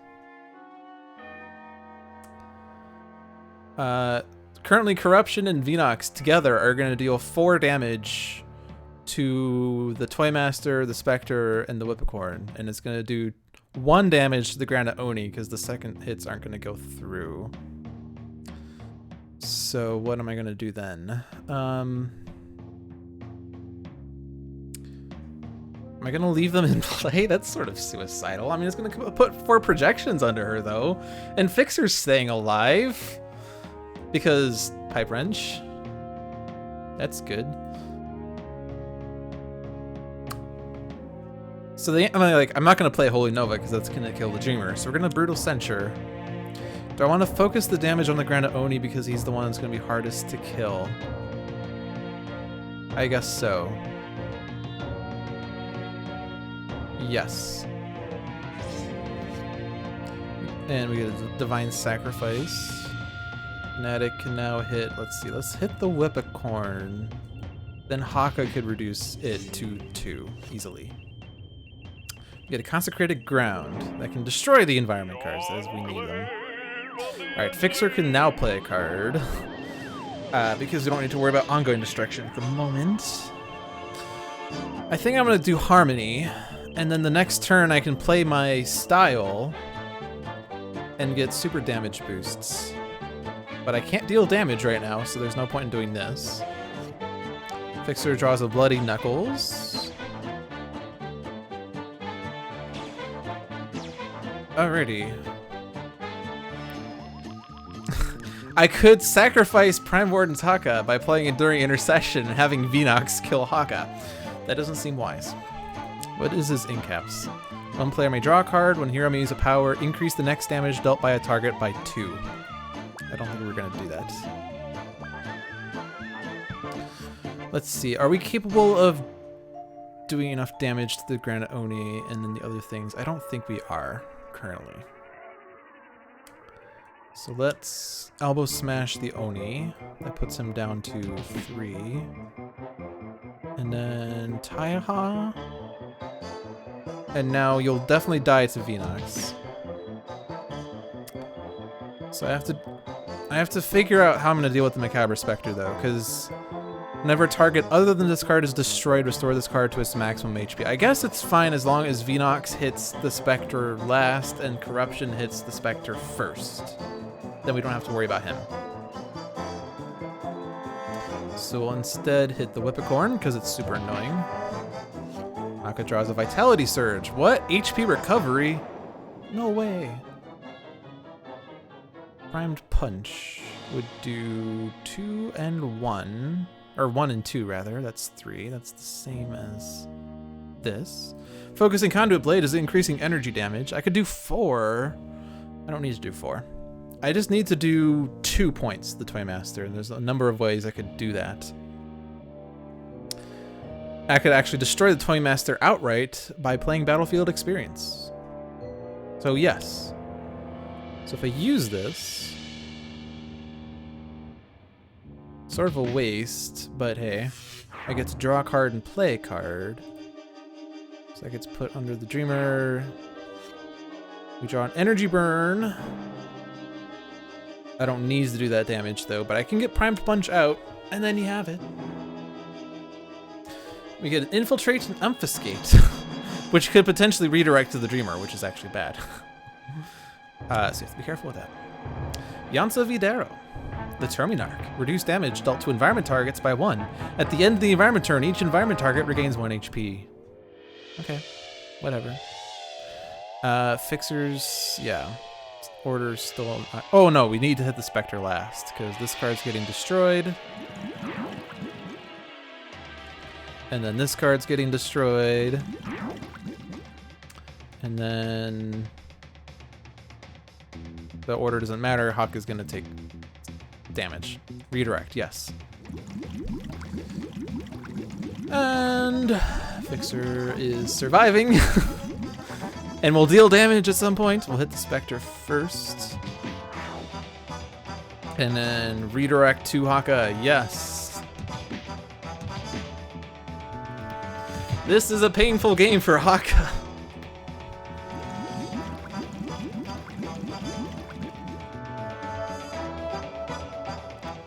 All right. Violent Nightmares, so more projections. Like the Granite Oni, who's actually going to go after Haka now, so Haka's gone. The Illusory Demon. And yes. Order doesn't matter.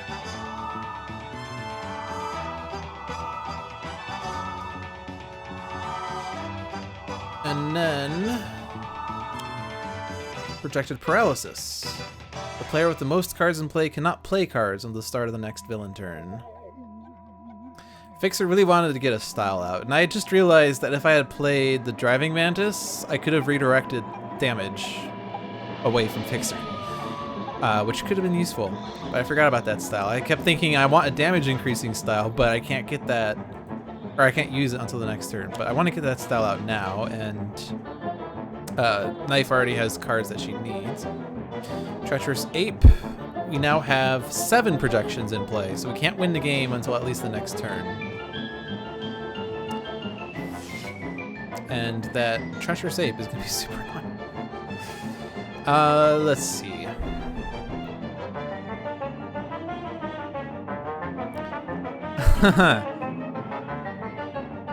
Fixer is still over half HP, fun fact. Haka's dead.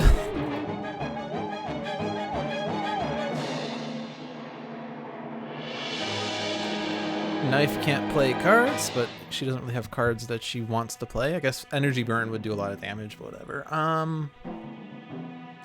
Venox is going to be super annoying. The Treacherous Ape's also going to be annoying, but Fixer could probably dispatch with it, maybe.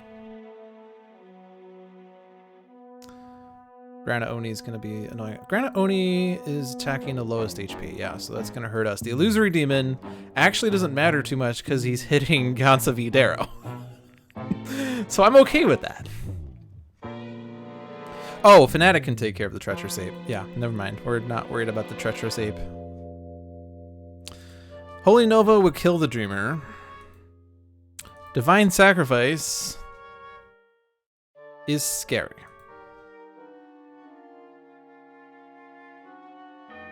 I mean, I could do this on targets that I anticipate dying. I could play Consecrated Ground, though, and I can kill, like, Venox. I think Venox is the worst one.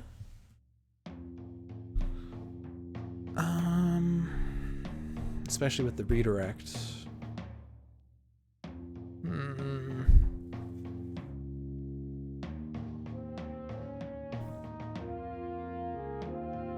Yes. Let's lose Venox. And then ping the demon. And now I can't hit the... I don't want to kill the Dreamer. I can't hit the environment targets. Can't hit the Oni, and the Treacherous Ape's going to die anyway. But whatever, I'll hit the Treacherous Ape. And then stop dealing damage. And let's kill that ape.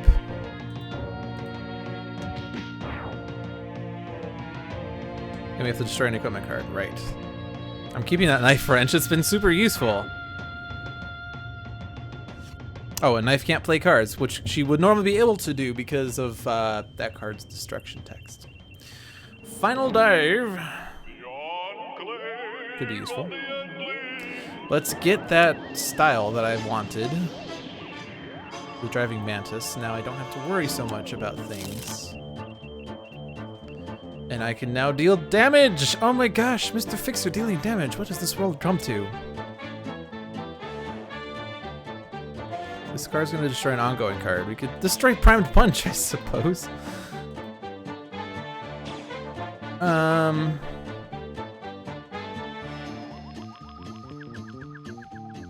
I'm gonna wail on the Oni, because that's gonna hit the lowest. The demon's not a super priority. Toolbox! Alright, draw a card, use a power, increase the next damage by a target by 2. I think the power's better.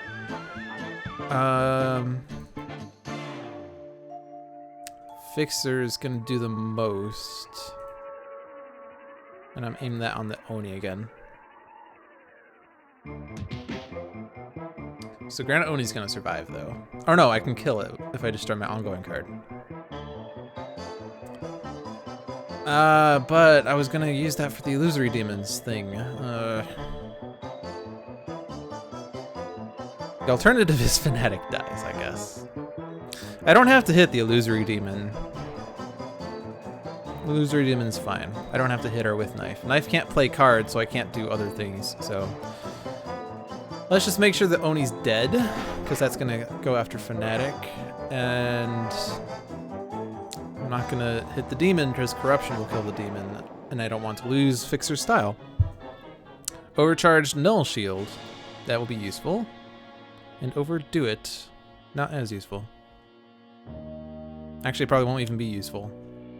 Hall of the Terminarch. At the end of the environment turn, if Yansa Videro is in play, she deals each non-environment target 2 sonic damage and destroys this card. If not, play the top card of the environment deck. So she is actually going to do the damage. Redirect that. Yes. And then the rest doesn't matter. That actually didn't matter at all, but hey. Yeah, the Videro's gonna kill the demon, so we're gonna lose Fixer's ongoing. But I can at least utilize it before things, yes. Yeah, there's nothing else to hit, so I'm gonna hit Corruption, so it at least takes a point of damage. And then, yes, redirect, and Fanatic's dead.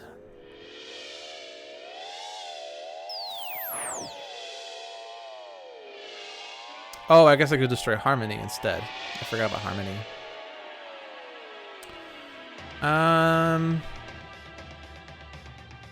Yes, keeping Fixer alive is a little more important than dealing extra damage.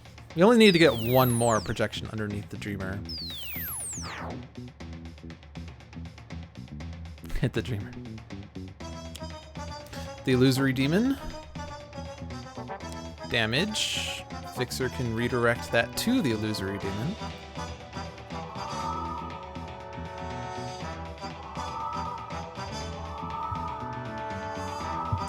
And then the Dark Hero, that's gonna make things a little hard.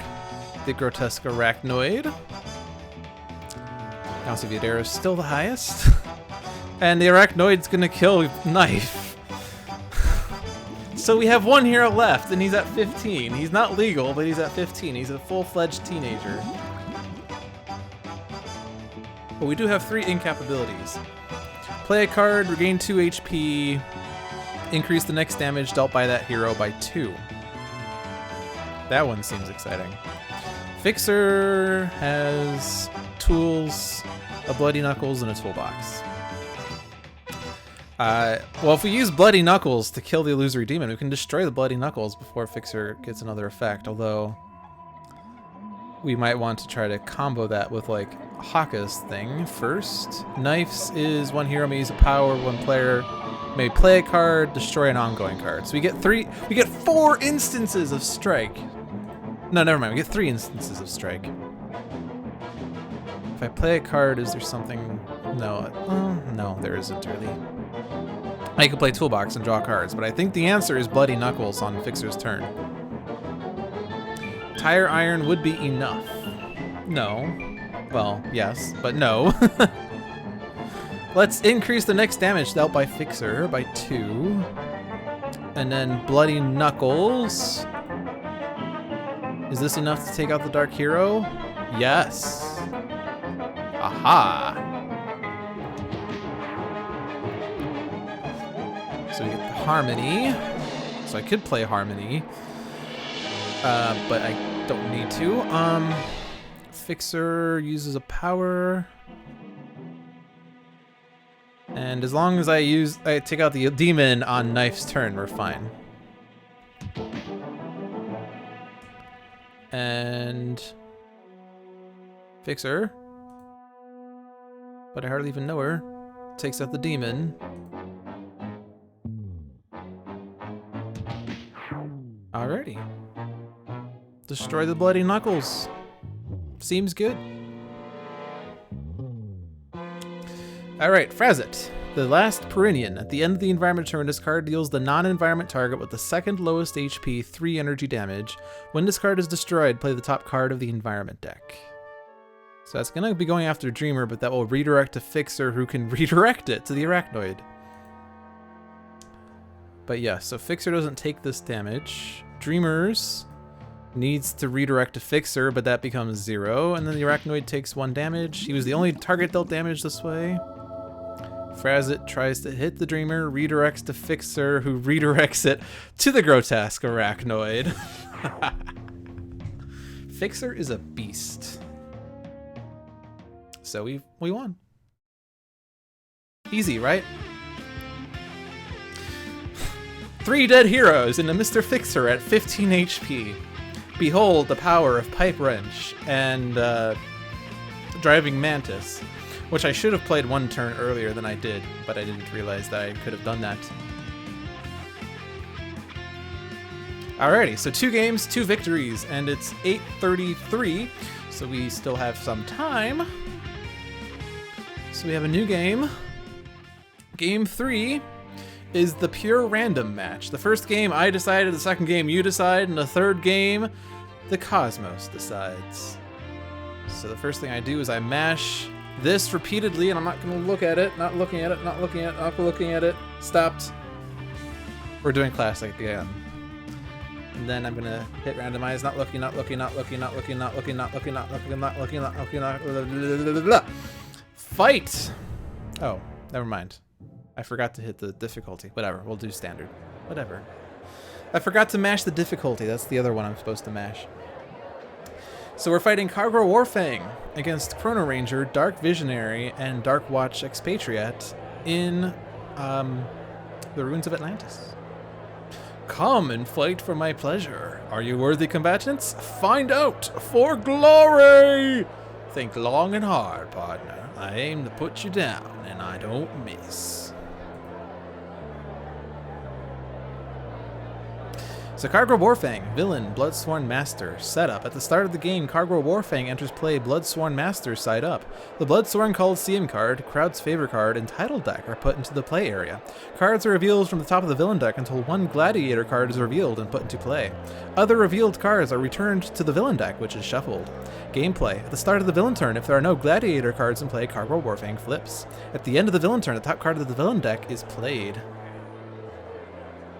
The Twitch decoder really doesn't like my randomized game? Oh, I'm sorry. They didn't like the mashing of the random button? I didn't realize that was a thing. Is it at least fixed now? I should probably check this. But sorry about that. I had no idea how it was going to look on stream. Yeah, I think it looks fine now anyway, at least.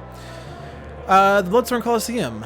Play the top card of the title deck whenever any of these things occur. The start of the villain turn or whenever a target is destroyed. Whenever a title card is discarded or destroyed, shuffle it into the title deck. Whenever a target leaves play, move any title cards not under a target back to this area. This card and the crowd's favorite card are indestructible. This card, the crowd's favorite card, and title cards are not hero, villain, or environment cards. And in the crowd's favor. Put 1 token in the hero favor pool when any of these things occur. A hero target deals 2 or more damage at once to multiple non-hero targets in a single turn. A hero target deals a non-hero target 4 or more damage at once. A hero target destroys a non-hero target. A hero target gains a title card. If the hero favor pool ever has 20 tokens in it, the heroes win. Put 1 token in the Bloodsworn favor pool when any of these things occur. A villain target deals 2 or more damage at once to multiple non-villain targets in a single turn. A villain target deals a non-villain target 4 or more damage at once. A villain target destroys a non-villain target. A villain target gains a title card. If the Bloodsworn favor pool ever has 20 tokens in it, the heroes lose. Alright, so lots of text. But basically, we're not trying to destroy the Kaargra, we're trying to win the crowd's favor. We'll get that if we get to 20 points.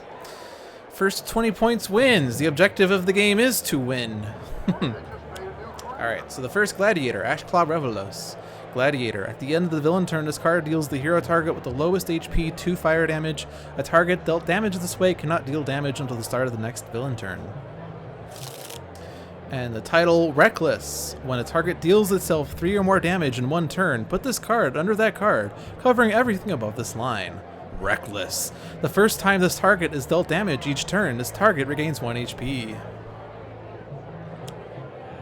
We get Soul Slayer Perith, a Gladiator. At the end of the villain turn, this card deals the non-villain target with the lowest HP 2 infernal damage. Whenever a target is destroyed by this card deals each non-villain target 2 infernal damage. Kaargra plays Sestari the Bloody, Gladiator. Whenever a non-villain target enters play, this card deals that target 2 sonic damage. At the end of the villain turn, this card deals the hero target with the second highest HP 2 sonic damage. Alright. I think that's no tokens. That was all 2 points of damage to single targets. So that was a rather interesting turn. Alright, well. We have 3 heroes. And Chrono-Ranger is very good at ping damage, not very good at big... I guess he's good at big damage, but he needs to be set up for it. He could also do spread damage if he's also set up for it. We have Visionary, who's not really known for damage dealing, and also cannot deal damage right now. Then we have Darkwatch Expatriette, who lacks a gun card. Fun fact. I didn't actually read our cards. Never mind. Sorry, I forgot to read them. I was so mesmerized by the villain cards, I forgot to look at our hands. Chrono-Ranger starts with Just Doing My Job, 2 Ranger's Marks, and a terrible tech strike. Dark Visionary starts with a Brain Burn, 2 Cerebral Hemorrhages, and a Suggestion. And Darkwatch Expatriette starts with Hair Trigger Reflexes, Incendiary Rounds, Shock Rounds, and Unload. So if I want to deal damage with Chrono-Ranger, I'm going to need to utilize like Terrible Tech Strike. If I want cards, I could just do my job. Ranger's Mark is not going to do anything other than deal damage. The downside to Carmel, also the upside. Let's see. So this title here, when a target deals itself 3 or more damage in 1 turn. So I could get that title right now if I do Terrible Tech Strike on Chrono-Ranger. Which seems a little silly. But then I'd have it. And then Chrono-Ranger would stay alive a little more easily. Yeah, let's go ahead and do that. I probably should target villain targets, but instead I'm going to target hero targets, namely Chrono-Ranger, so that he gets that title. So we get our first favor point. And now I can deal damage, and all of these are super annoying, but I think Ashclaw Revelos is gonna cripple us. A 3-hero game with 1 target stopping damage dealt by the lowest hero target is gonna stop us. And we get another Ranger's Mark. Too many Ranger's Marks, not enough cooks. Visionary cannot deal damage. We could put the villain trash on the bottom of the villain deck, but there's no cards in the villain trash. Could suggest, but there's no cards in the villain trash, so that's a super exciting hand. Not gonna play a card. I could skip twice and draw an extra card. But let's take a look at what the environment's doing. Normally I would do this on like Kaargra Warfang. I could do this on the title deck as well. But she plays 2 cards per turn anyway, so it's half as effective, and her deck's smaller anyway, so she's more likely to get to her cards anyway. So let's just control the ruins. We have Atlantean Font of Power, which could be exciting. Actually, could be good. It's going to play a villain card, but it's also going to play a lot of hero cards. This is also going to hit a lot of targets. Let's gamble, since we don't have guns or other exciting things. Visionary draws Prophetic Vision. So Dark Watch Expatriette's base power. Until the end of your next turn, increase damage dealt by Expatriette by 1. Combos well with Hair Trigger Reflexes, because this turns into 2 projectile damage, and that's the only useful thing that she can do right now. So I'm going to play my best card and use my only power. And she draws an Arsenal Access, which might get her a gun. The environment plays Atlantean Font of Power. At the end of the environment turn, play the top card of the villain deck. Play the top card of each hero deck in turn order. If the played card is a limited card already in play, discard that card and play the next card. At the start of the environment turn, destroy this card. So, get back in there. One shot, shuffle the villain trash and reveal cards from the top until 2 gladiator cards are revealed. Put them into play, put the other revealed cards back into the villain trash. Then, if Kaargra Warfang is not a target, flip her character card. So she's flipping. And, haha, that's funny. So I didn't actually read Dreamer's flip side, but Kaargra Warfang's flip side. Villain, eager combatant. Gameplay. When flipped to the side, Kaargra Warfang's maximum HP is 40. Kaargra Warfang is restored to 40 HP. The heroes cannot win the game. When Kaargra Warfang would be destroyed, any title cards under her character card are destroyed and she flips instead. At the end of the villain turn, Kaargra Warfang deals the hero target with the highest HP 3 melee damage, and the hero target with the second highest HP 2 melee damage. Then the top card of the villain deck is played. So we can't win the game. Even if we get 20 tokens, we can't win the game. But it's sort of inevitable against Kaargra. She entered play, so I can ping her, though. Terrible Tech Strike is played, so... since we can't win the game until Kaargra's destroyed, I'm just going to focus on her. Visionary plays a Twist the Ether. If I do that on Kaargra, we can at least stop them from gaining favor, because she always gets 1 point of favor, because she'll have dealt 2 or more damage at once to multiple non-villain targets in a single turn. I could also do this on Chrono-Ranger, and that's probably more exciting, because Chrono-Ranger has a lot of damage instances. So I'm going to do that. Let's play offensively, because we need favor. Incendiary rounds, which there's no guns, so that's tragic. The Living Weapon. When a hero destroys a target using their innate power, put this card under that hero character card, covering everything above this line. Increase damage dealt by this hero's innate power by 2. So only Chrono-Ranger can get that one.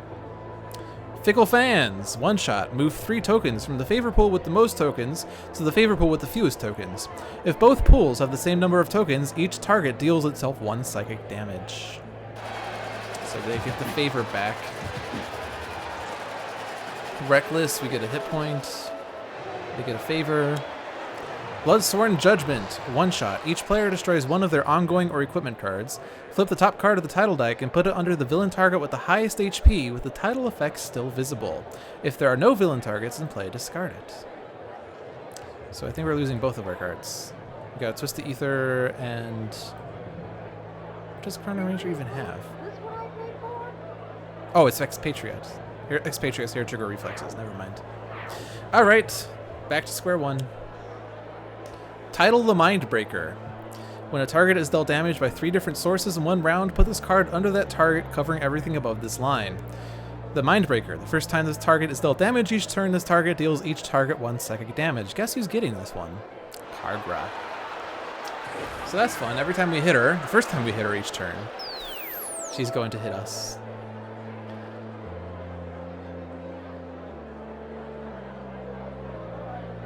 Play it next to Expatriette. Expatriette deals 1 target, 1 projectile damage. I was actually thinking about a different variant for Expatriette.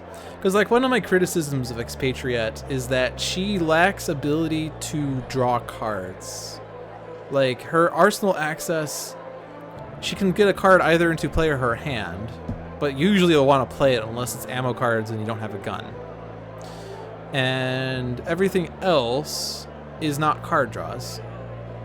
So like speed loading, at the start of your turn you may play an ammo card. You're gonna lose cards if you can't draw extra cards. And her normal base power is play a card. She's gonna lose cards if she can't draw cards. So I was trying to think of like a variant where she gets a card draw, but you know, obviously she has to sacrifice something for it. Like discard an ammo card if you do draw 2 cards or something like that. That was my thought. Alright, well, 3 Rangers marks, and I don't have bounties, right? None got discarded for whatever reason, so let's just do my job. I don't need all these Rangers marks. Visionary can't deal damage still, but I don't think Brain Burn is useful in this setup. I guess actually no, it would be useful because I could get gladiators under the villain trash, so never mind. Not that we've been able to destroy gladiators, but hey. Let's hold on to that one and lose a cerebral hemorrhage because she's probably not going to be able to deal damage while she's alive. And bunches of ammos. Let's lose the incendiary rounds. Chrono-Ranger gets a temporal grenade, a displaced armory, and a by any means. There we go. That's useful. If I hit Kaargra, she's going to hit all of us. Is it worth hitting all of us? I guess Chrono-Ranger will regain the hit point back. Oh, and she hits herself as well. Right, because this doesn't discriminate. Yes. So she's actually helping us. She's helping us. And then deal damage. We already hit the Kaargra, so let's hit the Kaargra. Compounded bow. Discard an ammo to draw 2 would be useful if you have no guns, and it makes speed loading more viable later. Ah, so I actually came up with a useful variant. Ta-da! We shall call it Lewd Expatriette? Dolphin Expatriette? Alrighty. Compounded bow. Alright. Do I want to get these one-shots on the bottom? I don't think so. Can't deal damage. I could suggest. I guess if I suggest Fickle Fans, we profit, right? We'll get 3 tokens. I could also put Get Back in there, and then we don't get any other gladiators, but... the thing is, if I play Fickle Fans, and then she plays Fickle Fans right after it, we're back to square one. I could just let her play Fickle Fans. And then we'll get those points. Yeah, so I don't need to do that. Let's instead Prophetic Vision. We get the Hallway Collapse, a Toxic Seaweed, and Mystical Defenses. Super exciting. I mean, Mystical Defenses would at least help hit everything, and then Kaargra Warfang hits everything. So let's just make this a great and fun game of hit everything. And then let's control Kaargra. Get Provocator Tarnus and another Bloodsworn Judgment. But we don't have any cards in play right now, do we? So let's go ahead and burn that one. Draw the Decoy Projection. I guess I could, like... Oh, but I put the card on top that was going to destroy things. I could play Arsenal Access and then aim. Yes. So that I at least know what's happening. Prejudice. Yay, that's a gun. We'll take that and we'll put it in hand. I actually used that to get a gun in hand, because otherwise I'd lose my thing. And I might as well aim. Expatriette draws the Assault Rifle. That's even better than Prejudice at the moment. Alright. So Mystical Defenses. This is when things get fun. So Kaargra is doing a really good job of hitting those guys. Visionary's probably gonna die. Damage, damage, damage.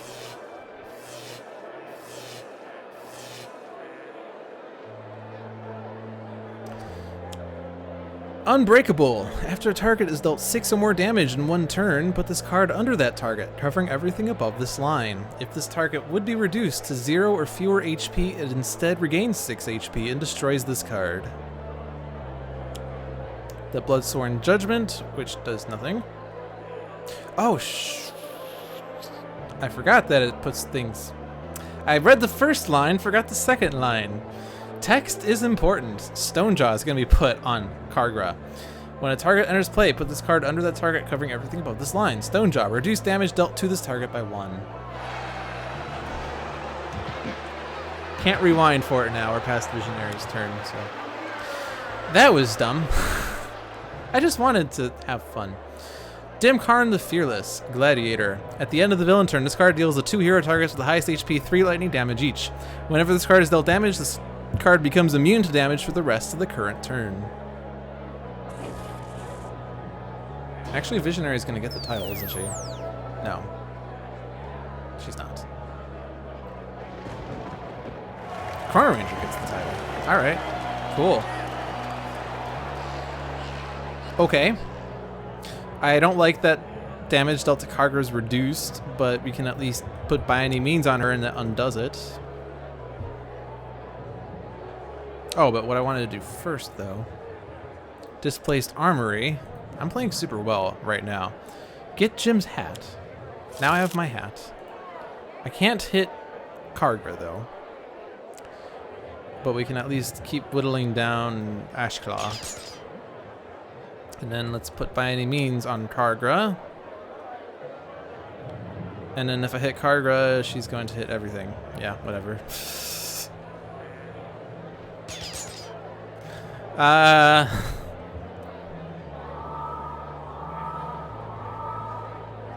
So that was kind of silly to get that on Kaargra. But whatever. We're still alive. Eye on the prize. Still no bounties. Oh no, we got by any means. Never mind, we have a bounty. Visionary cannot deal damage. Still, we have only 1-shots in the trash. Could I suggest Fickle Fans now? Nah, I don't want to do that. Get back in there. He's not going to do anything. Let me read this carefully this time. Get back in there. Shuffle the villain trash and reveal cards from the top until 2 gladiator cards are revealed. Put them into play. Put the other revealed cards back into the villain trash. There are no cards in the villain trash, or no gladiators in the villain trash. Kaargra is currently a target, so she won't flip. So I could do that just to stop one of these card plays. So that, and let's put Fickle Fans on the bottom because they're probably going to keep getting favor. Let's control Ruins of Atlantis. Do I want a Kraken or do I want a Kraken? I'm going to take that Kraken. And then we're going to get Kraken. Demoralization. Useful when Visionary cannot deal damage. Wow. This has been a super disappointing game for Visionary. But Expatriette can at least aim, or have aimed and deal extra damage with aim.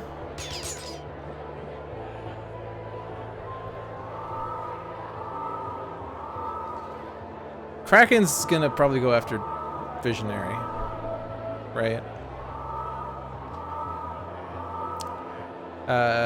She's at 7. Oh no, she's gonna... Kraken's gonna go after one of these guys.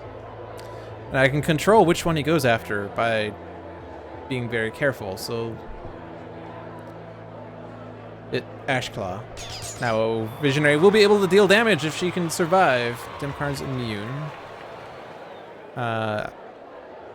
Which actually... Yeah, I'm going to use the assault rifle on Dimkarn first. That's going to do more damage to him.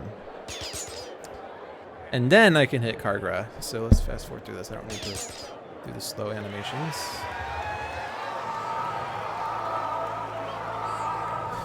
And then, so we want Ashclaw lowest. So Visionary might be able to deal damage. Arsenal access. Alrighty. Here comes the Kraken. Mystical defenses. Goes off. Hit Dimkarn first so that it gets more damage. And then the rest doesn't matter. Kaargra retaliates. And then, yeah, so this is the rest of the mystical defenses. Kraken destroys a thing. Title Deathcaller. After a target destroys a target without dealing damage to it, blah blah blah. Whenever this target reduces another target to 3 or fewer HP, destroy that target. Do we have a means of doing that? Chrono-Ranger does. He needs the bounty though. When a target deals damage to multiple hero targets and multiple villain targets in the same turn, put this card under that card. Increase damage dealt by this target by 1. Guess who's gonna get this one? Kaargra. Oh, and we're getting Ashclaw back. Right! I put that card on top. So I didn't want to destroy Ashclaw, I guess. Whatever. Tarragon Rex. At the end of the villain turn, this card deals the 1 hero targets with the highest HP, 1 fire damage, 1 cold damage, and 1 toxic damage each. Yeah, so Visionary's dead. And probably, Expatriette, too.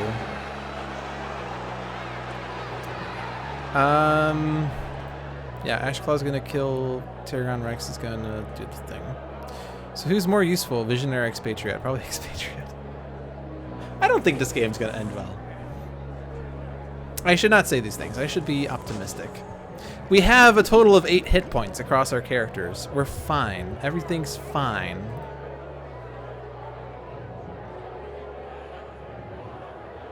Kaargra's gonna get the title, but I could control it so that, yes. I am the prize on Kaargra,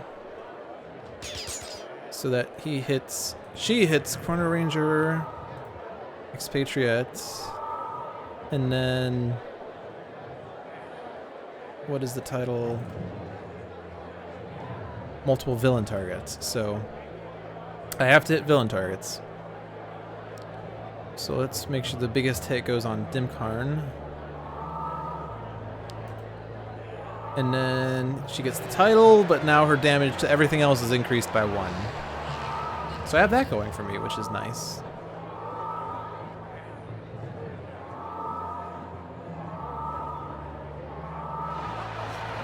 Terrible Tech Strike. That unfortunately is not the card destruction bounty. Could I... When you destroy a target using their base power, so... I could get that if I reduce one of those to 1. So Terrible Tech Strike would do that. As long as the 2 hit doesn't hit it. So we'll hit Kaargra with the 2. We'll hit Starry with the 1. I have another card play, so I'm gonna play the Compounded Bow. But I'm still going to destroy a card with my base power. So now my base power's damage is increased by 1. We get Chaos Lord. When a player plays 3 cards in 1 turn, the first time this target is dealt damage each turn, play the bottom card of their deck. Chrono-Ranger draws just doing my job. Alright, Visionary. One hero regains an HP, 1 player may draw a card, move a card from the environment trash to the top of the environment deck.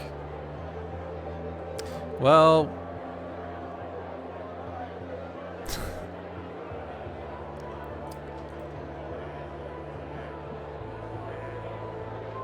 I don't really anticipate us surviving.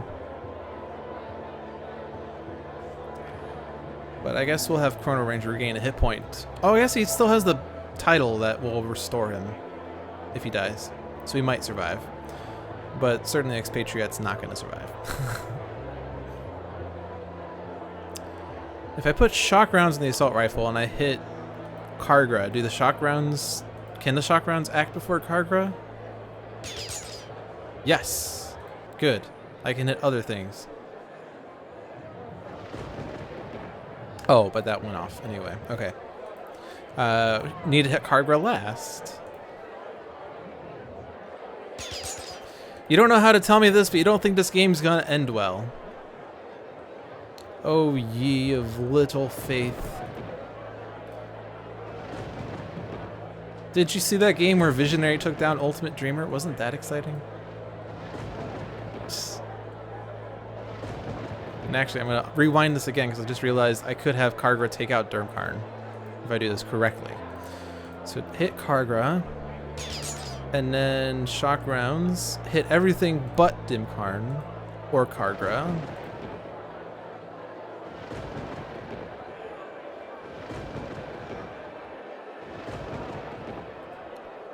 And then hit Kaargra. Kaargra takes out Dimkarn.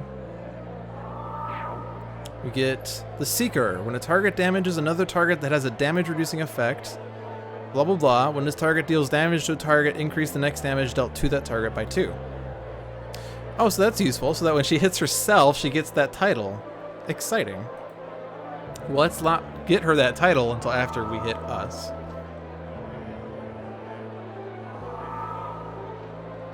Poor Expatriette.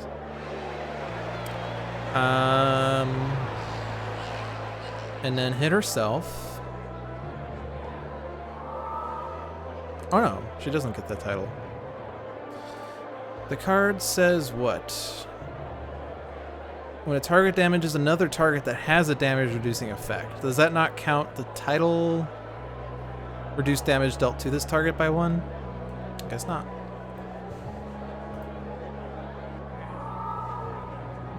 It's okay. She's still doing more damage to everything else. No biggie.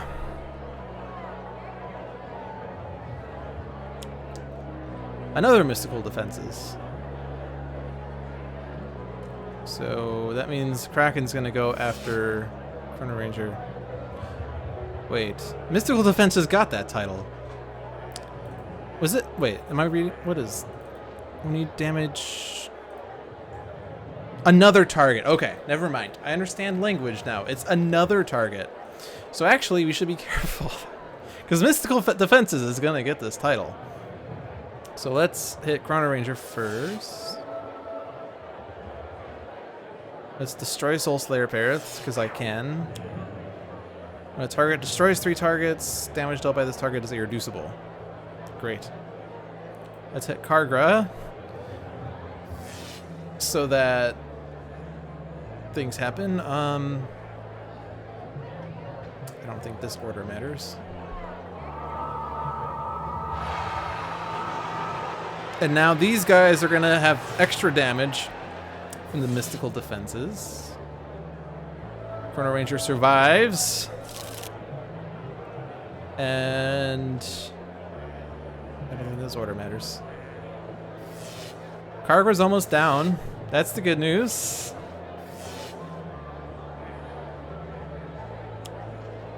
The Unbreakable. Well, we knew. Yeah, that came back. Okay.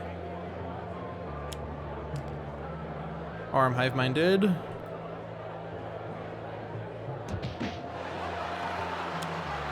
Fickle Fans. That's good. Chrono-Ranger cannot deal damage. And dies. Womp womp. Sadness. Hey, but she was at 4 HP. We almost won.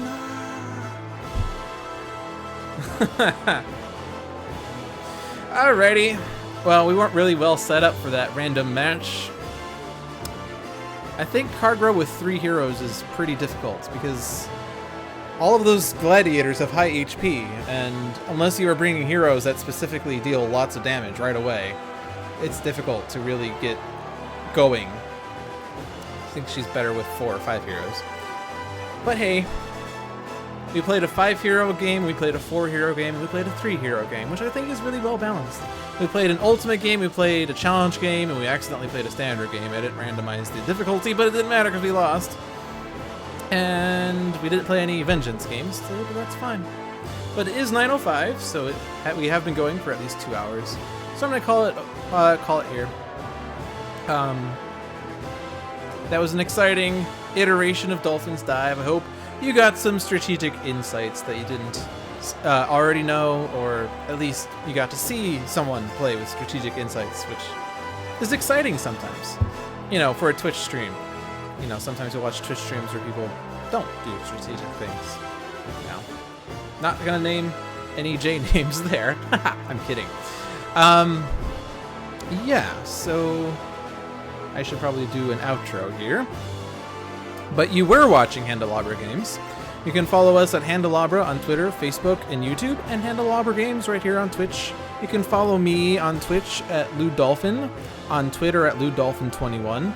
On YouTube, if you search for Dolphin, I should pop up. I'm also on Facebook, but that's another thing.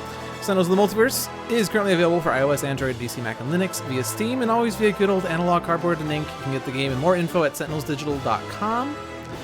And I should also mention the other streamers, who I think also appear here somewhere. Tales from the Archive, which happens Saturdays at 7 p.m., which is Sentinels of the Multiverse with storytelling elements. Sometimes exciting. Always exciting, actually. Dolphin's Dive, which you just watched. And is there one for Sentinels Live? I guess not. But Sentinels Live is always Tuesdays at 7 p.m., all times Eastern. And that's an exciting stream where you can watch Villains of the Multiverse content before it's available digitally. Alright, I believe that's it. So I hope you enjoyed this, and I hope you all have a good evening. And I hope you go support another Letdown on Saturday for his Tales of the Archive. But, bye! I'm gonna pull up music. What music do we want? Megalopolis.